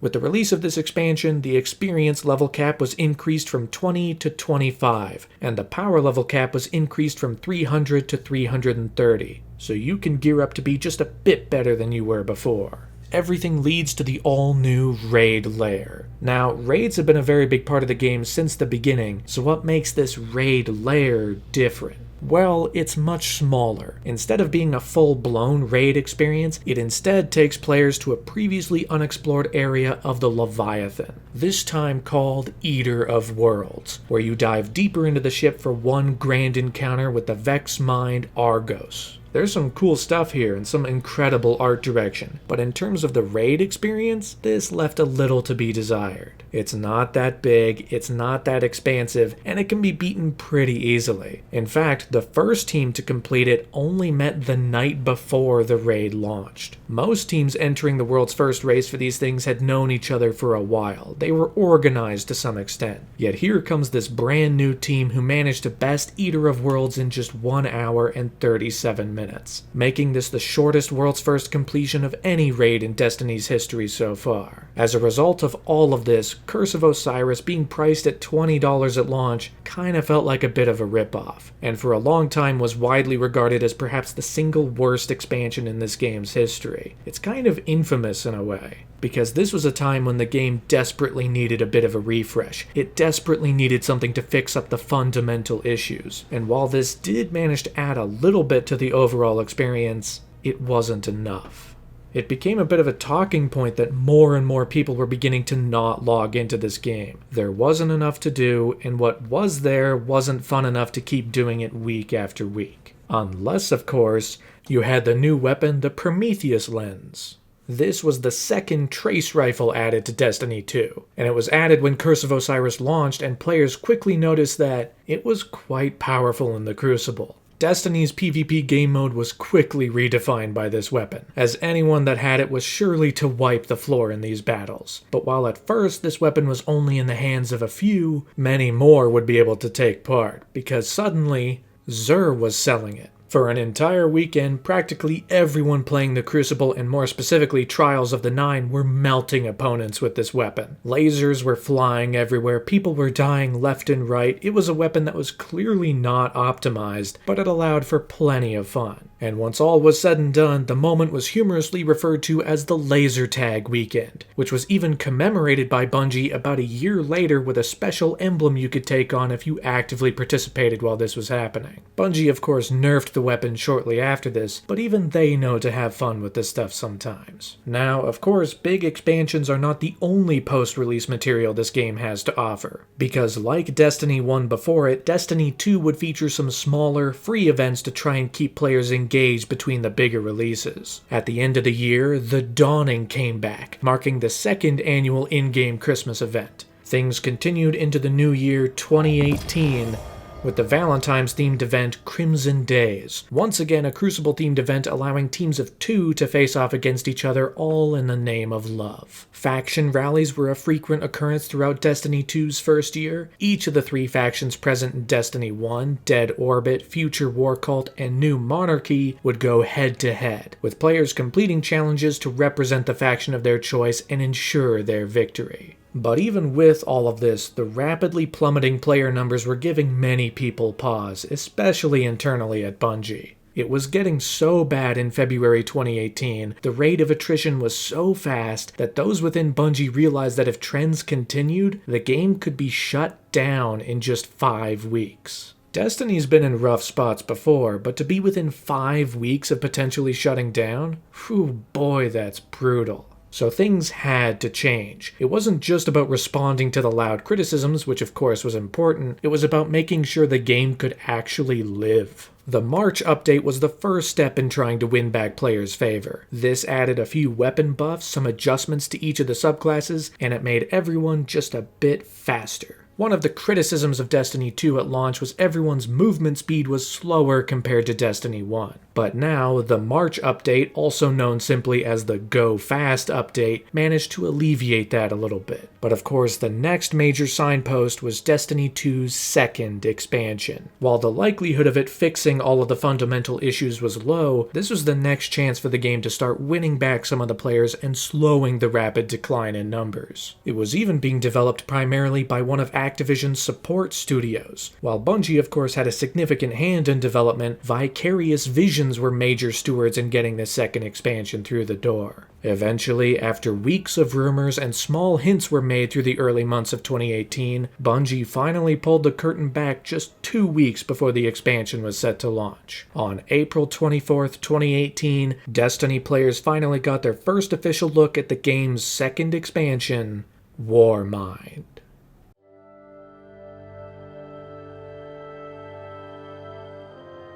Guardians aren't supposed to investigate their past. That's the rule.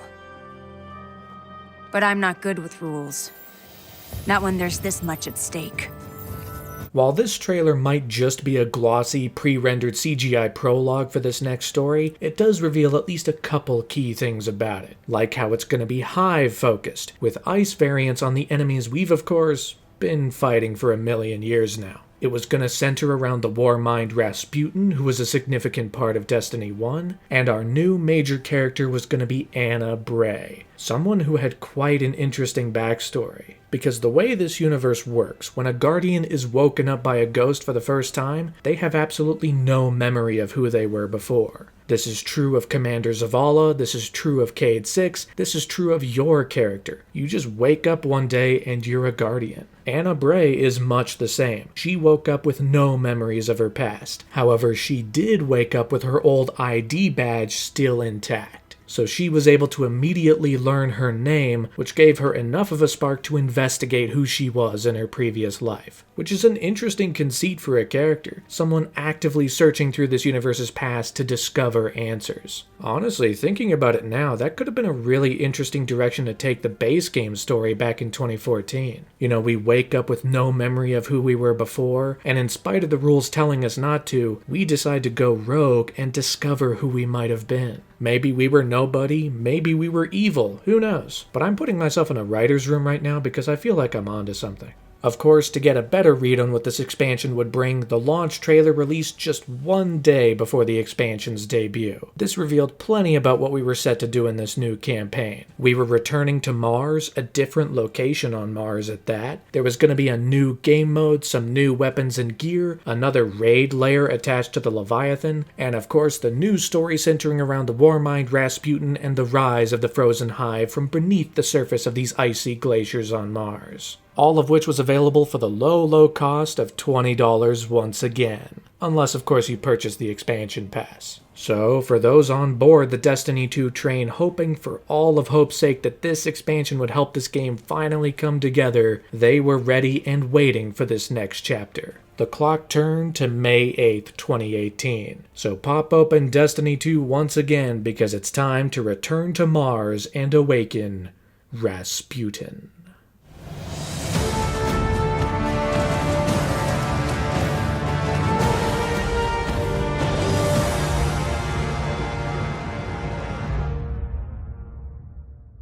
Seemingly due to the Traveler's awakening at the end of the Red War campaign, Rasputin, whose main operating system exists on Mars, has also begun to wake up. Now, Anna Bray has journeyed to Mars to try to help Rasputin and use her own connection to the past to utilize his help in defending the solar system. Because you see, this is exactly why Anna Bray is significant, why her learning her identity is significant, because she is actually the granddaughter of Clovis Bray, the man who founded the Braytech Corporation, who created Rasputin during the Golden Age. Anna Bray is using this connection to become the main steward in this story, and now it's our job to help her help Rasputin. Of course, this is much to the chagrin of the Vanguard, particularly Commander Zavala, who becomes the second major character in this story, reluctantly helping us out. Because of course, Rasputin is not the only thing that has woken up on Mars. A bunch of Hive, frozen under the planet's polar ice cap, have also begun to resurface, alongside one of their worm gods known as Zal. So, stop Zal, save Rasputin, and experience the latest chapter in this expansion, which is fine. In many ways, Warmind is on the same level as Curse of Osiris. It features a very brief campaign sitting at just 5 story missions, which you can beat in less than 2 hours. You're also still fighting a lot of the same enemies. Hive, Cabal, we've killed so many of these guys already. The Hive are at least slightly different, with ice crystals coming off of them, which admittedly does sound neat when you kill them and they crumble into little ice shards.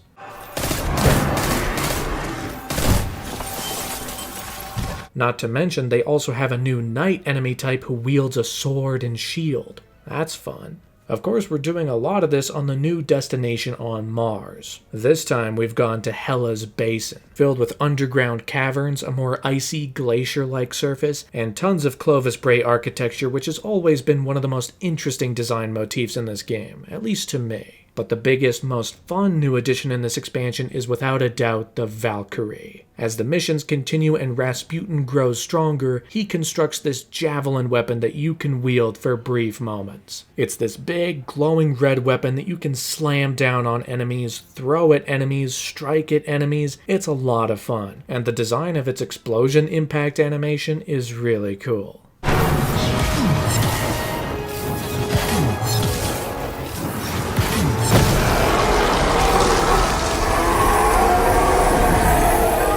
Which becomes perfect when everything eventually builds to the last level of this new campaign, where you come face to face with Zal, Will of the Thousands.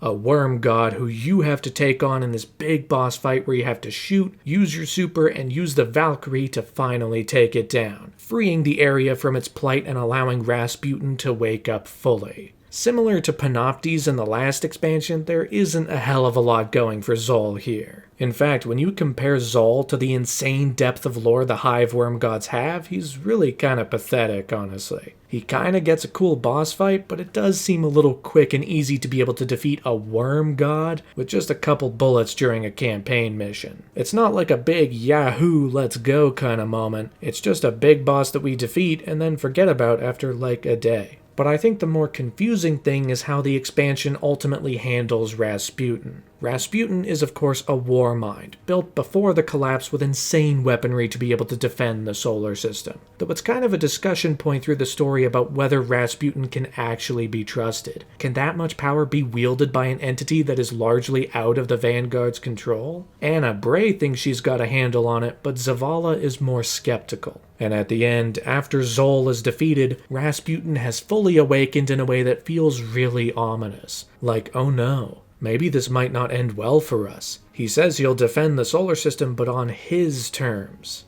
What could that mean?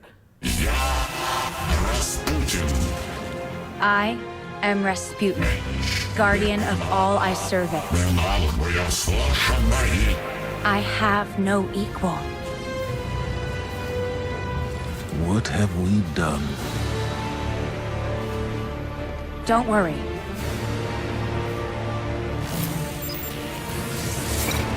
We've got this. Oh, alright. I was thinking maybe we'd explore some consequences or maybe spend some more time learning about this whole thing, but I guess Anna's got it covered, so we're good to go.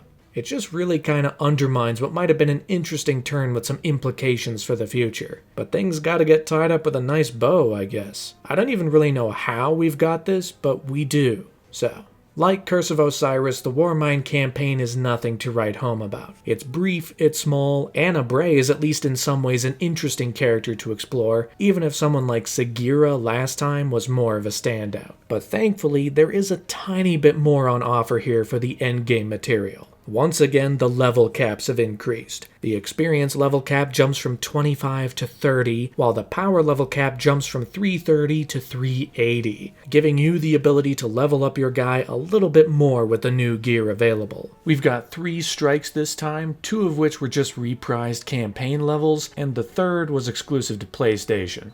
So, there are 2 new Crucible maps, a couple of lost sectors and adventures to take on around the new Hellas Basin destination on Mars, on top of some real mysteries you could explore around this new map. Actual secrets hidden in little corners that players found were interesting to seek out. The major shining highlight in this expansion was the new game mode, Escalation Protocol, which could be activated on the new Mars patrol space. This was a horde-based game mode where you'd fight wave after wave of enemies, culminating in taking on one of 5 major bosses that would rotate every week. If you could survive and beat all 7 rounds, each one getting harder than the last, then you'd unlock the premier loot pool for this expansion, getting some of the best stuff it had to offer. In a sea of mostly alright additions to this game, Escalation Protocol was a standout. It kept people playing, it kept them having fun, it kept them in the new patrol zone instead of heading elsewhere to level up, so that was all in all a victory on the part of Warmind. And then of course there's a new raid layer called Spire of Stars, which once again takes you back to the Leviathan to explore a new corner. Though compared to Eater of Worlds from December, this raid layer is looked upon far more favorably, mainly because it was a bit more difficult, at least at the end. While most of the experience was blasted through during the Day 1 raid race, once players got to the final boss, Val Kaor, things slowed down considerably. Fighting Val Kaor took up a vast majority of the raid race on Day 1, as players were left truly challenged in a way Eater of Worlds didn't offer. And once all was said and done, Clan Redeem managed to be the first team to beat the raid layer in 6 hours and 35 minutes total, marking one of, if not the single most challenging raid experience Destiny had offered so far. So overall, there's a lot more going on here in the Warmind expansion, and as a result, this is looked upon a lot more favorably than Curse of Osiris before it. In fact, many have noted that this is when Destiny 2 was starting to get back on track. This was when things were starting to turn around.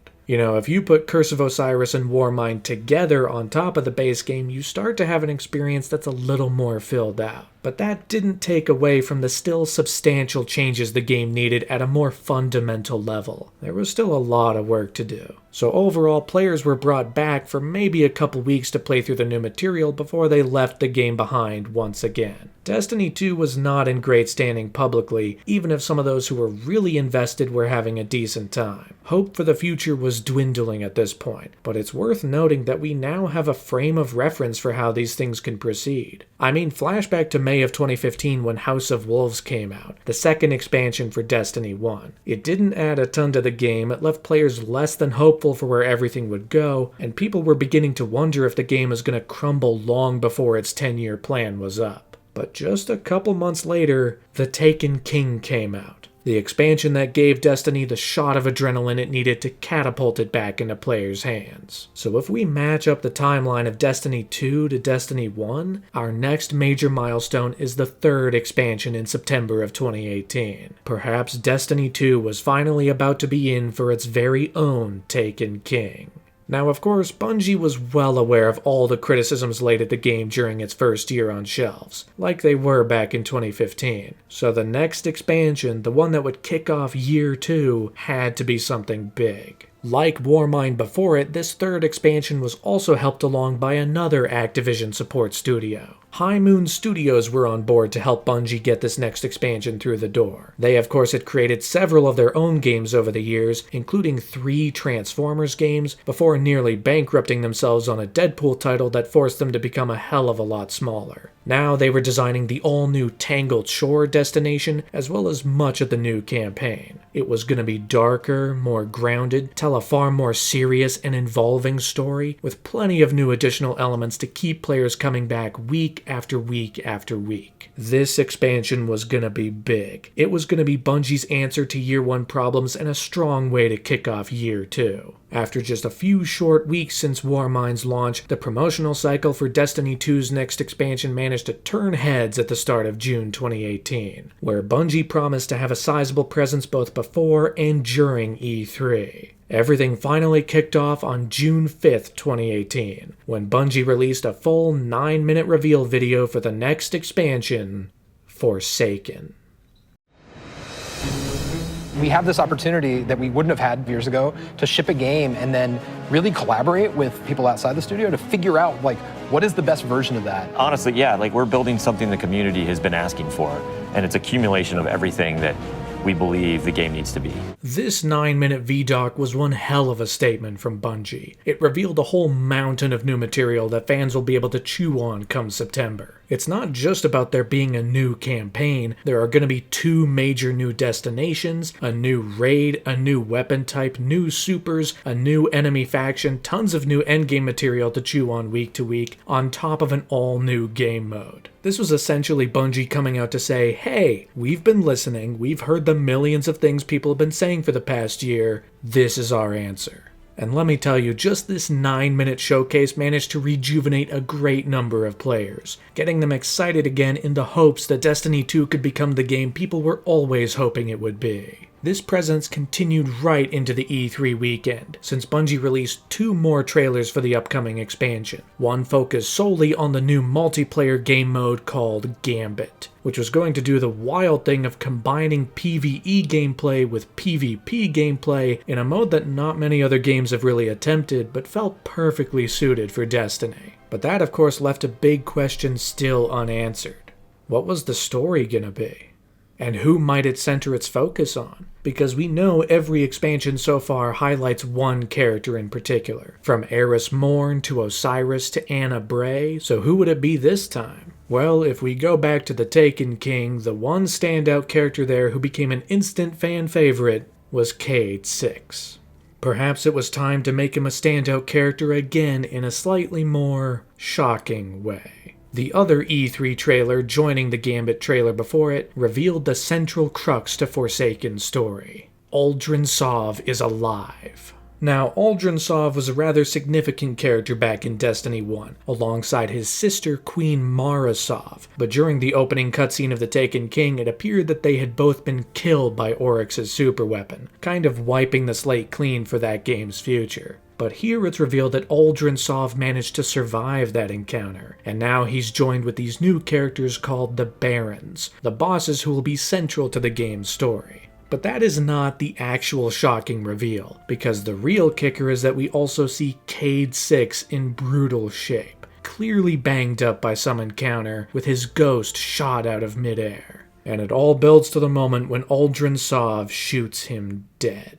Am I strong enough to let things just die? Cayde 6, the fan favorite character who had brought the game back from the brink, was going to die. I think more than anything, this is what really turned heads. I mean, even people who aren't super familiar with the intricacies of Destiny know who Cayde is, or at least they'll recognize the funny robot guy. So killing him off was going to be a big deal, no doubt setting us up on a revenge quest to hunt down the Barons and Aldrin Sov. You could argue the merits of revealing this particular detail before the expansion came out, but given the state of the game right now, Bungie saw fit to give the promotion a big jolt of life that would get people talking, and this seemed to do the trick. Of course, the game was still ongoing over the summer as Forsaken drew nearer, with a couple of bigger events in July and August to keep players engaged before the new expansion changed things up. The July update launched on July 17th, which added bounties to Destiny 2 for the first time. It's crazy to think that bounties, which were a pretty big deal in Destiny 1, were completely absent from Destiny 2 at launch. Finally, though, they'd been added, giving players some smaller tasks to complete to help gain in-game currencies and experience.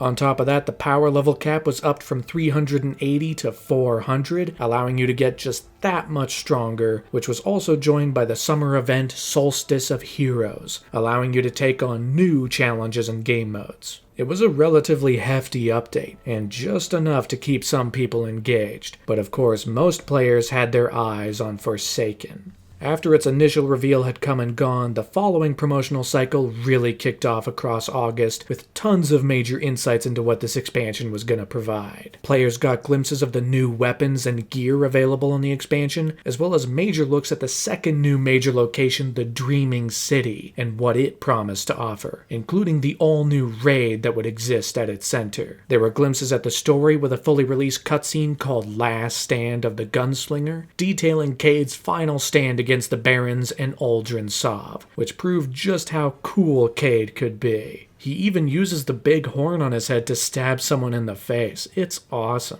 There were even trailers for the pre-order bonus Cayde's Exotic Stash, including a red Ace of Spades hand cannon, a new ship, and a new emote available if you pre-ordered the expansion. And eventually, everything was capped off with the launch trailer, which sold the story in one simple package, based on the information we already knew, but was nice to get confirmed fully. Aldrin Sov killed Cayde 6, and now, essentially going rogue, your Guardian must team up with new and old characters from across the new location of the Tangled Shore to hunt Aldrin down and enact your revenge. It's gonna be big, it's gonna be dark, but as the trailer also says, it's only gonna be the beginning. Because while this expansion would have its own story with a beginning, middle, and end, it was gonna kick off a new model for Destiny's future that Bungie hadn't done before. They were going to start releasing seasons. 4 times a year, Destiny 2 was going to get smaller updates between the larger expansions that'll keep the game moving, alive, and fresh as time goes on. The goal being that there will be no drought. There will be way less downtime. There will always be something to do even between the larger expansions. Now, Bungie had already been referring to the first year of Destiny 2 on a seasonal basis. The vanilla campaign marked the start of Season 1, Curse of Osiris was Season 2, Warmind was Season 3, and now Forsaken would kick off Season 4. But after that, just 3 months after Forsaken's launch, Season 5 would have its own little story exploring one corner of the universe. You could keep engaging with the story during these smaller, regular drops in between the larger titles. Destiny 2 was going to try and fulfill its promise of being a live service game with something happening at any given moment. But of course, the pressure was on. This was the moment Bungie needed to prove themselves and more or less save Destiny 2 from falling into a bottomless pit of despair. All eyes were on Forsaken to see if it really could be this game's version of the Taken King and give it the spark of life it desperately needs. And of course, you could purchase Forsaken in a couple different ways. You could spend $40 to get the expansion just as is, provided you had the base game already. If you haven't been keeping up or want to jump into Destiny 2 for the first time, you could pick up the Legendary Collection for $60, including Destiny 2, Curse of Osiris, Warmind, and Forsaken in one package. Then you had the Annual Pass Bundle, which was available for $70, including Forsaken and Season Passes for the next 4 seasons throughout Year 2, essentially paying just a bit extra to buy your way into one whole year of Destiny 2. This was, in many ways, the make-or-break moment for Destiny 2, and players were hopeful and ready to see if Bungie could really pull it off. After months of promotion and excitement building for what promised to be the darkest and most intense story Destiny had ever told, it was time to jump in. The clock had now turned to September 4th, 2018. Head back over to Destiny 2, Guardians, because it's now time to become Forsaken.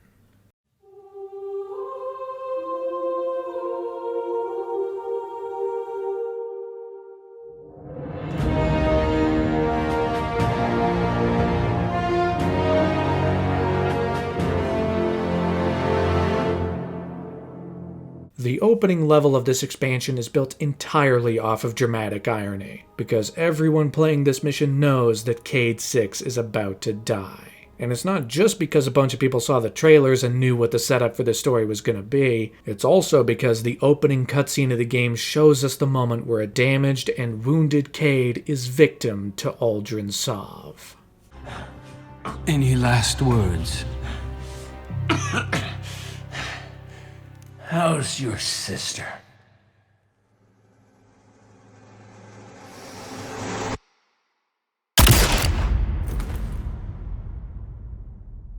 We then flash back a couple hours to a prison break within the Prison of Elders where Cayde's still the happy-go-lucky, swashbuckling hunter vanguard we all know. And this opening level is great. Like some of the best levels in vanilla Destiny 2, it isn't attached to any open world, so they're able to design it like an actual linear level. We have bad guys breaking out of their cells, each of different alien races that we've been fighting. There might not be any new enemies to start, but the chaos and intensity of what's happening here managed to keep everything afloat, which is of course all backed by the incredible music. Michael Salvatore is back with Sky Lewin, Rhoda Moab, and Peter Schlosser for this expansion soundtrack, and this whole level is punched up by the track Gunslinger, which is this fantastic, exciting, and adventurous piece. It feels like it echoes the Pirates of the Caribbean movies, really capturing this lighthearted mood.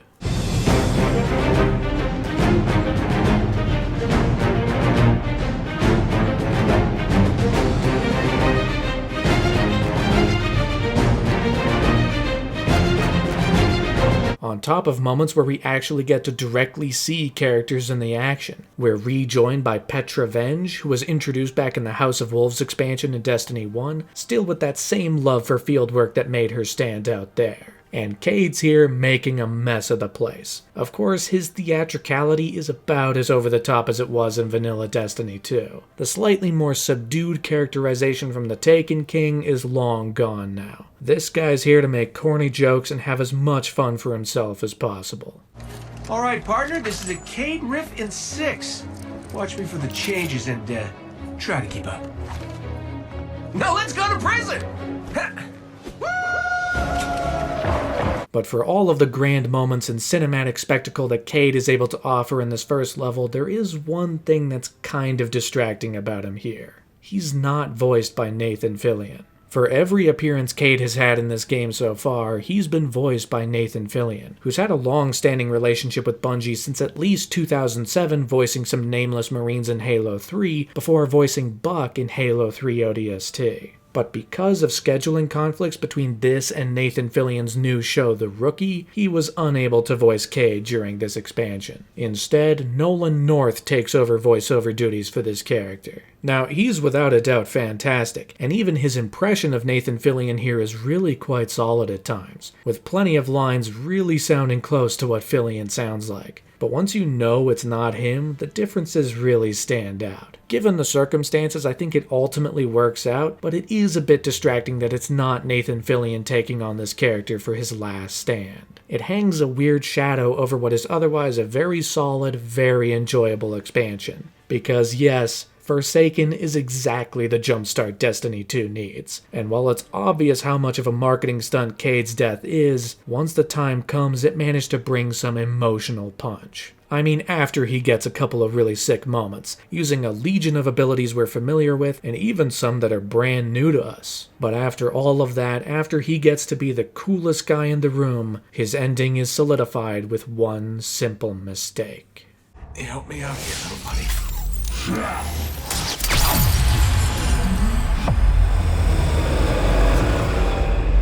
A Guardian's ghost is the one thing that keeps bringing them back time and time again. You die, give it a few seconds, and your ghost will revive you. But without it, you're just as mortal as everyone else. And with Aldrin hot on his tail with his barons, the fate of Cayde 6 is set in stone. Hey, you tell Zavala and Ikora. The Vanguard is the best bet I ever lost.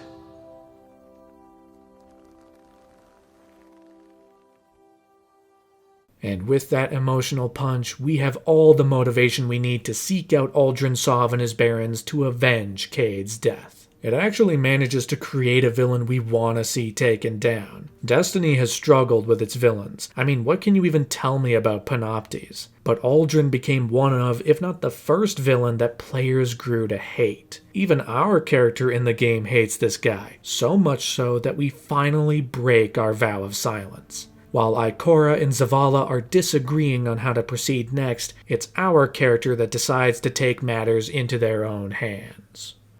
I refuse to bury any more friends.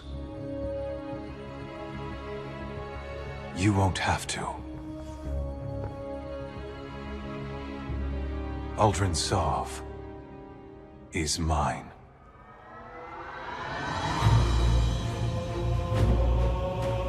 For the first time since Vanilla Destiny 1, we've started talking again. We don't have a ton to say, but man, it's great to hear our voice again. Now the game sends us to the first brand new destination, the Tangled Shore. Another fantastic location made of floating islands tethered together by cables, which is given an additional push because every time you spawn in on this destination, you get some killer music. You almost want to leave the Tangled Shore only to spawn back in so you can hear the tunes again.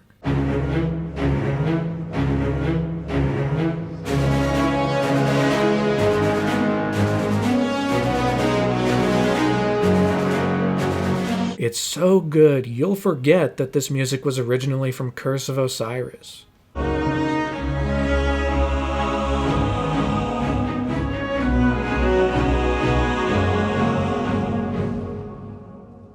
But in a wonderful change of pace, it's not just the setting that's new here, but we're also facing some new enemies. For the first time since the Taken King 3 whole years ago, Destiny has added a new enemy type to take on, the Scorn. Now, the Scorn here are kinda sorta remodels of the Fallen, which we've been fighting since 2014, with even some familiar enemy types. Stalkers are your Dreg equivalent, Raiders are your Vandal equivalent, and Chieftains are your Captain equivalent. But even with the similarities, there are a bunch more enemy types and variations that keep these guys interesting, fresh, and unique. You have the Ravagers, which are unique because you don't actually want to shoot them, you want to shoot these flaming lanterns that they're carrying. That's the weak spot. Hit that and they'll explode. Lurkers are guys with these small shields that are immune to all attacks, you have to find a way to shoot around them. Wraiths will charge at you holding 2 flaming torches that'll burn you. Abominations feel more like hive ogres than anything, except they're headless and shoot lightning out of their hands. Then you have the craziest new addition, the Screebs. These creepy crawlies who slither on the ground with these blue glowing growths on their back. Gotta be careful not to get too close because these guys will explode. All of this gives some much needed spice to the game, and gives the gameplay something new to chase that keeps it from becoming way too stale. Now, while we're here on the Tangled Shore, we also encounter a new character named the Spider, someone who kind of embodies the darker underworld of the Destiny universe, a corner we haven't really explored before. He's this mob boss, essentially, with a great design, a great attitude, a great voice. I mean, he's really got it all. Now we are friends. And I take friendship seriously. Very seriously.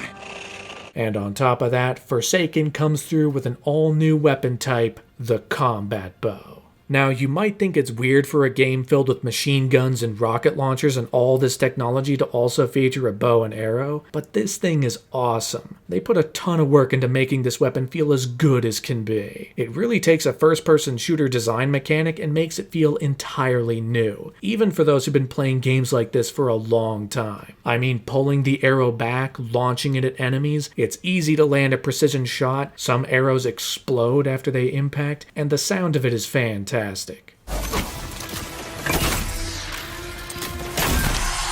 It's just incredibly satisfying to use this thing and destroy the enemies across the game. They really knocked it out of the park with this guy. For the most part, this campaign will see you explore the different corners of the Tangled Shore on your hunt for the Barons and Aldrin Sov. That's the main thing you'll be doing here. You're on a quest to hunt down each of the 8 Scorn Barons one by one. And by destroying them, you'll be able to get to Aldrin and finish your quest for revenge.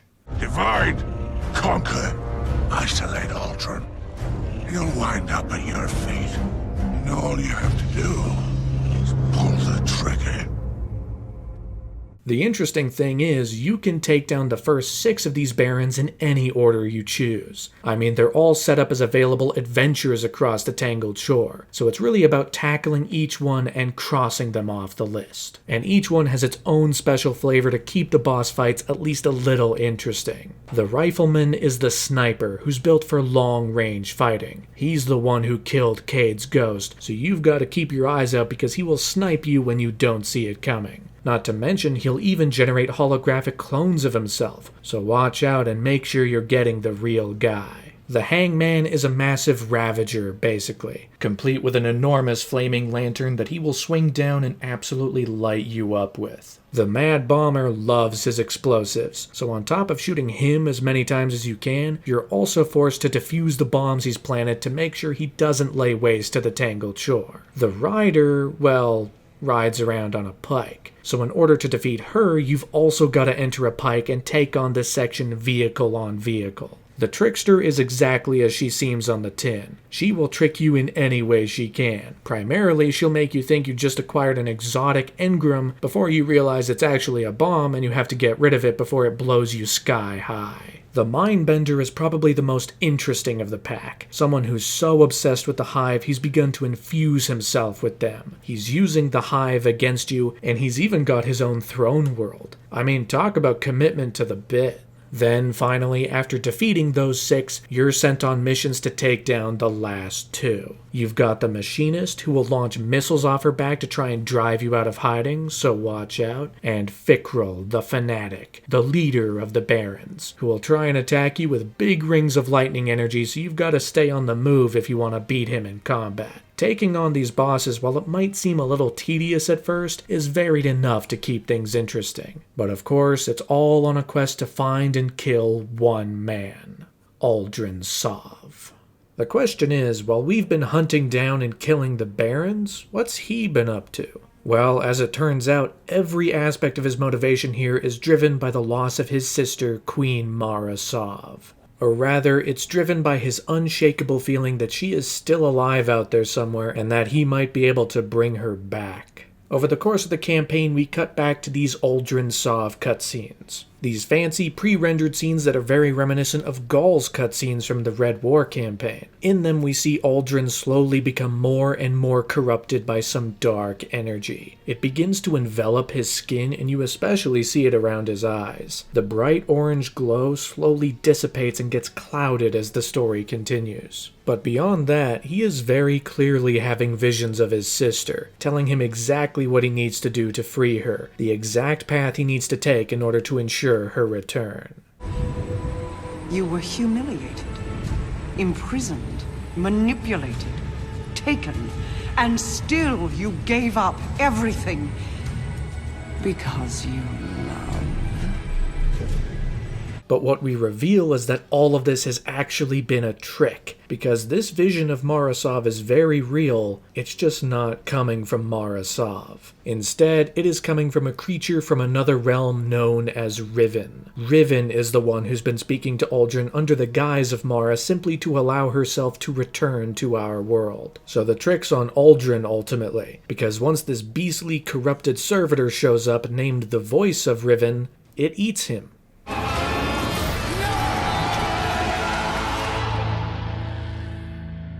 Now, I'm not sure this twist really benefits the story of this campaign. The clear setup for this story is that it's a rather cut-and-dry revenge quest where we are set to hunt down the man who killed the guy we thought was funny. You know, it's clearly aping off of westerns. The Gunslinger soundtrack, the fact that a lot of the story centers around Cade's prized revolver, which Uldren actually uses to kill him at the start. So when you get to the end of this revenge quest and discover that part of the motivation was to free this ethereal being from another dimension, and the ultimate final boss is a big corrupted eyeball, I'm just not feeling the emotional impact of that, I don't think. It would probably be more satisfying if the final boss was going up against Uldren himself. But since he's just a guy, that doesn't really lend itself to a difficult fight in terms of Destiny gameplay. And throwing him in a big robot suit or something would have been just as dumb. So maybe it could have worked if the actual final boss was the Fanatic and Uldren became the guy we defeat in the final cutscene? I don't know.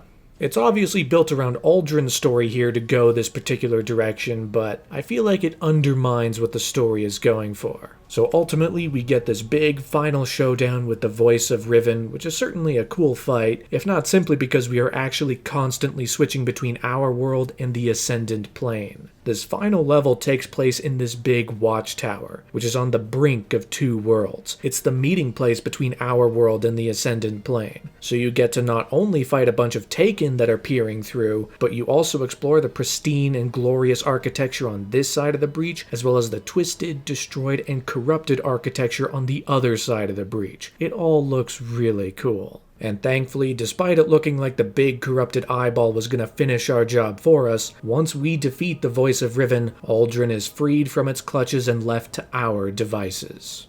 Funny. The line between light and dark is so very thin. Do you know which side you're on? There is a funny aspect to this story, though, because it appears to be calling our Guardian's motives into question when it comes to hunting down Uldren. Our Ghost even begins to question things. He, of course, agrees that Uldren deserves something for killing Cade, but he wants to make sure we're doing it for the right reasons. Now, both the Ghost and Uldren are like, are you sure you're on the right side of this? Are we sure this is the right way to go? Now, this is obviously a trope that's been seen a million times. Once the main character gets to the bad guy, they decide not to kill them lest they become just as bad. But what makes it funny is that after Ghost's pleading, our Guardian essentially says, nah, Ghost, you're dumb and stupid. I'm gonna kill this guy. And then, you do.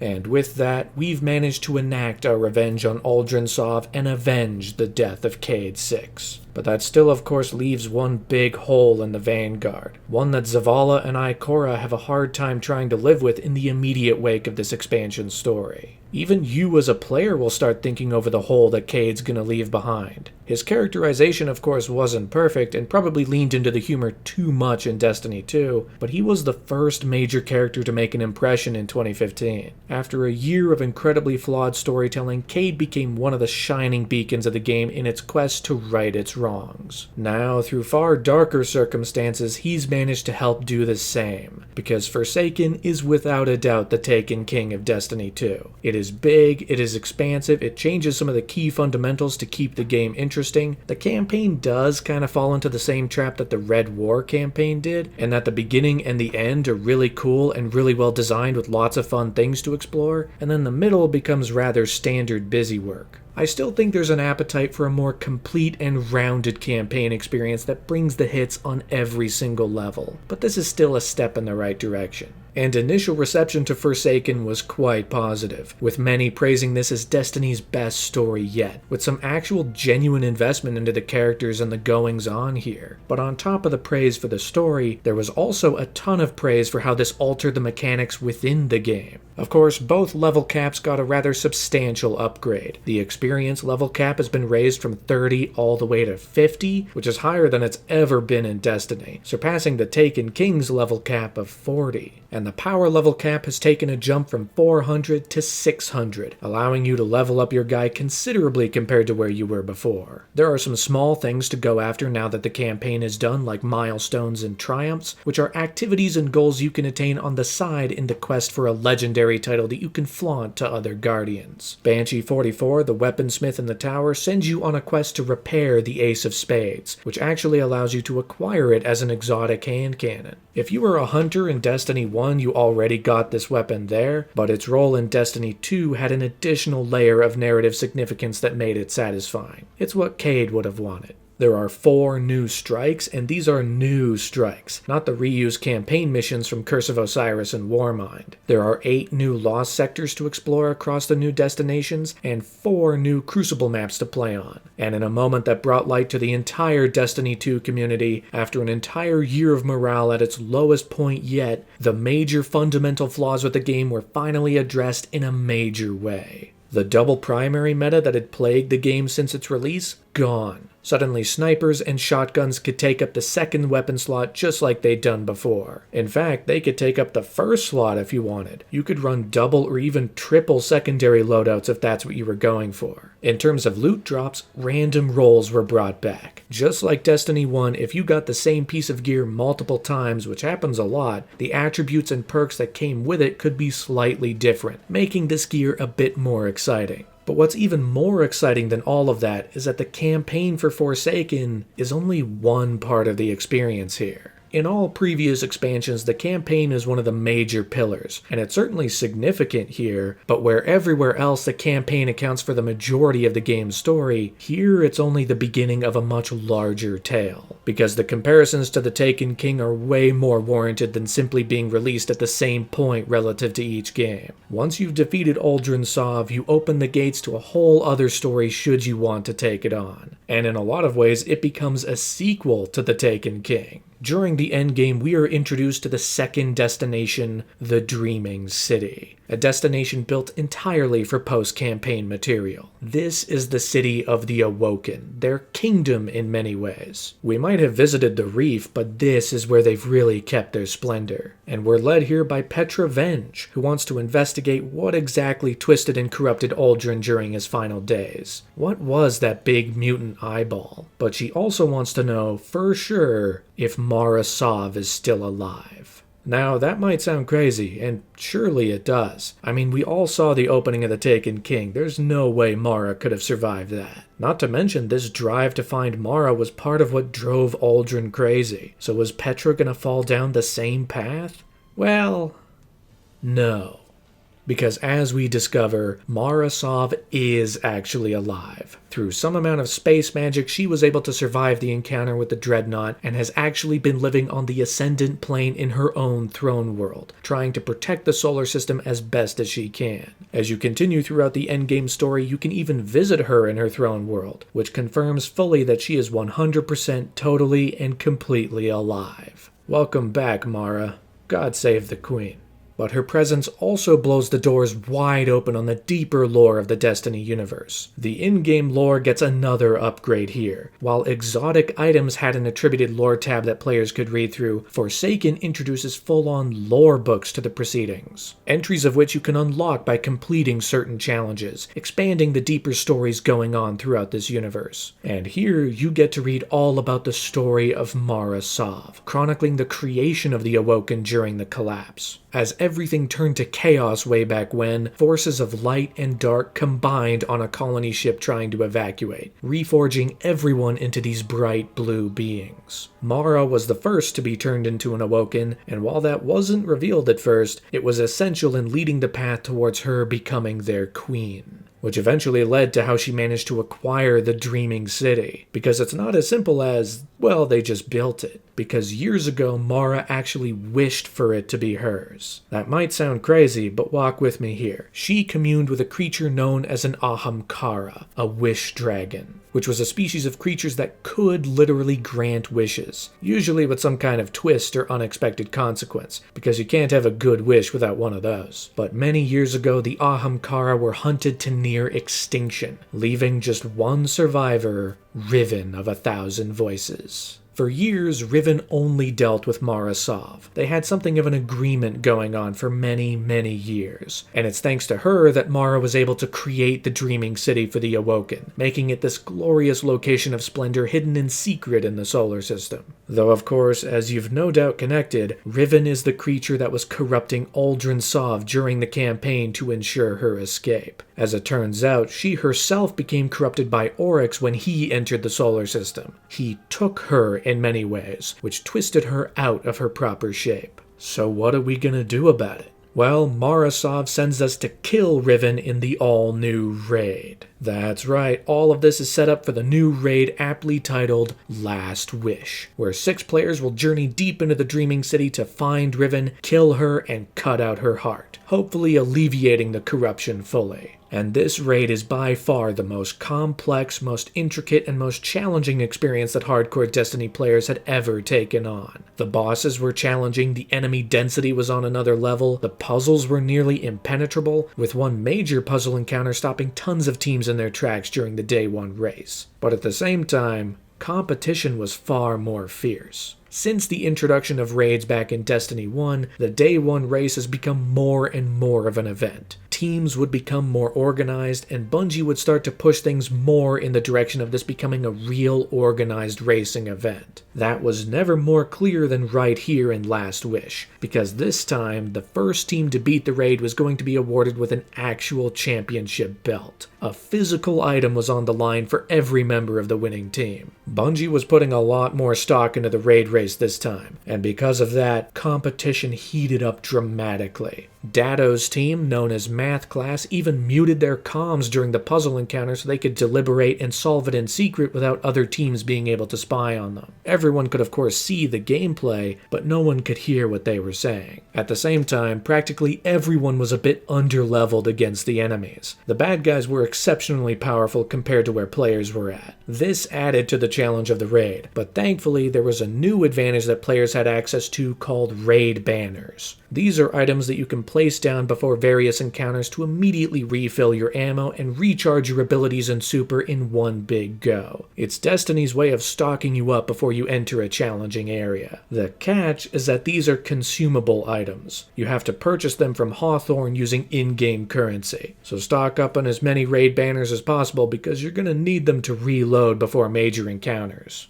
As a result of all of this, Last Wish became one of, if not the single best raid experience in the entire game. It was massive, it was challenging, the bosses were insane, the art direction of course was still stellar as always, and in a major surprise, while Riven is the ultimate target of this raid, killing her is not the end point. Because even after she's dead, you have to extract her heart and move it to a final location to complete the raid, something that took an additional 2 hours during the Day 1 race. Once all was said and done, Clan Redeem beat the raid after a whopping 18 hours and 48 minutes, making this the longest Day 1 raid race by a mile, and one of the highlights for many people playing the game at this point. This was an incredible experience for the hardcore players, the greatest challenge that they had ever taken on. But what's even better is that while raids are often the ultimate endpoint to a Destiny expansion, this one simply opened the door to the continuing story going forward. Because while players were able to successfully kill Riven, tearing out her heart and removing her blight, it actually didn't remove much of anything. Riven cast a wish that corrupted the Dreaming City. The city itself became taken. It's great because this whole destination changes as a direct result of the raid's completion, allowing new corners to be explored, new missions to be completed, and new objectives to follow. This sent the Dreaming City into a 3-week time loop for players to tackle, giving them new missions and objectives routinely even months after they completed the Forsaken campaign. There is so much here in the Dreaming City that fans could chew on, so much more to do, and since so much of it was rewarding in terms of getting better gear, it kept players coming back. The objectives were fun, the story was interesting, and the rewards made it worth it. Not to mention, they could now engage with this stuff with some all-new supers. Forsaken managed to introduce a batch of new supers. Every subclass managed to get a third tree featuring all new abilities for players to play around with. The build crafting was still limited when it came to the subclasses, but that did mean they had a legion of new abilities to destroy the battlefield to their heart's content. Every class gets an upgrade to all 3 of their classes, which means that across the whole game there are 9 new supers for players to unlock. The first can be unlocked during the campaign, the second is unlocked in the Dreaming City by playing the new Blind Well activity, a wave-based game mode where you take on harder and harder adversaries for the chance of getting some good loot at the end, and the third was unlocked by completing the first encounter of the Last Wish raid. Hunters have the Blade Barrage where they can throw explosive solar knives at enemies. They have the Spectral Blades, these void knives that they can wield that also allow them to turn invisible for a brief moment. Whirlwind Guard is their new Arc super, allowing them to wield the Arc Staff as a spinning defensive shield against enemies. Titans have the Burning Maul, where they get to whip out this enormous solar hammer to create flame tornadoes and smash down on enemies near and far. The Banner Shield allows them to create a much larger void shield to protect themselves and any nearby allies, and then the Thunder Crash super allows them to become an arc missile of pure lightning.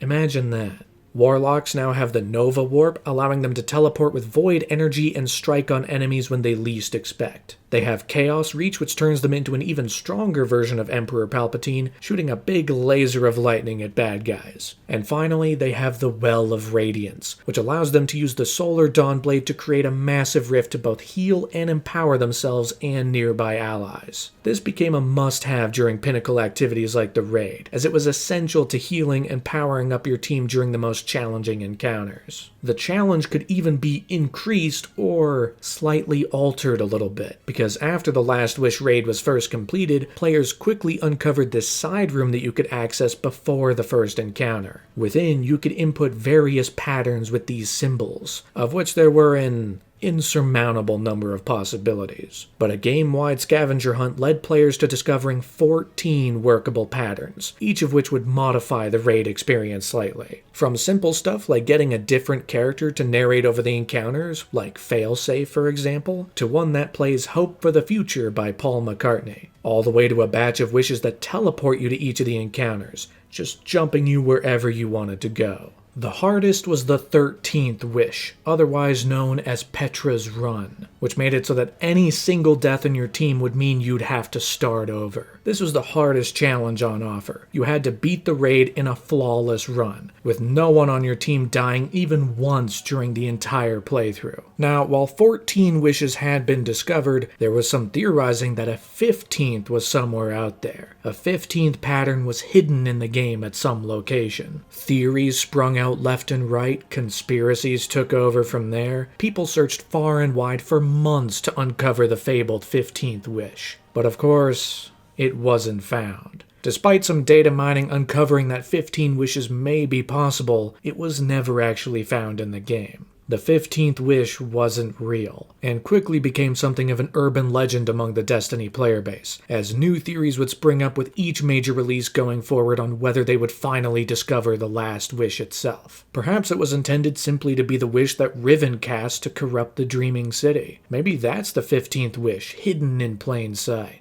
Whatever the case, the 14 wishes were all players had, which were fantastic and managed to spark a new sense of discovery and mystery when it came to both the new raid as well as the fantastic new destination. But not everything Forsaken offered in terms of endgame was in the Dreaming City, because this expansion also added an entirely new game mode called Gambit, a mode spanning across 4 different maps. The whole thing is overseen by the Drifter, a brand new character who seems to be filling the gap Cade left behind as a new fast-talking quip master. Though the Drifter here seems at least a little more questionable in his motives compared to Cade, so he's got that to make himself distinct. Gambit is a game mode that pits 4 Guardians against another 4 Guardians, each in individual arenas. In them you have to face off against enemies of each of the game's factions, from the Fallen to the Hive to the Scorn to whoever. As you kill them, you will collect these items called motes. If you bank enough motes in this big bank machine at the center of the area, you can send a taken blocker to the other team's map. Meaning while they're fighting this taken boss you've sicked on them, they can't bank their own motes, which gives you the advantage. But it also extends beyond PvE to meld with PvP, because every once in a while, one player on your team can actually jump over to the opposing team's map to kill them to slow their progress. You can become an invader, all of which is on a quest to bank enough motes to unleash a primeval, a bigger boss that will challenge the entire team. The first team to kill their primeval wins the round. The first team to win 2 rounds out of 3 wins the game. There are a million mechanics to Gambit, and it's really something you kind of have to play around with a couple times to get a full handle on it. But it can be a lot of fun, especially if you're a good marksman and can absolutely bludgeon the other team as an invader. There's a lot of chaos to this mode, a lot of strategic thinking that you have to be in for. There's tons of crazy stuff. At least that's what about half the player base would tell you, because Gambit is actually quite divisive. Talk to anyone about it and they'll either love it or hate it. Some people really do not like this game mode and try to avoid it as much as they can. Sometimes if you're on the losing team, constantly getting taken blockers and invaders, it can really suck. High risk, high reward, as they say. But it managed to make a splash in the overall sandbox, which was great for those who were on board and enjoying what it offered. Forsaken marked a real turning point for this game and a real return to form. After a year of criticism and low player interest plaguing Destiny 2, this expansion managed to light a fire under the game once again. Bungie had pulled it off. They had managed to really bring something together. And while it's certainly not perfect, the campaign and every additional element added here quickly became fan favorites. Destiny 2 was back. Player morale was at an all-time high coming out of this expansion, with so many people eating up what Bungie was offering.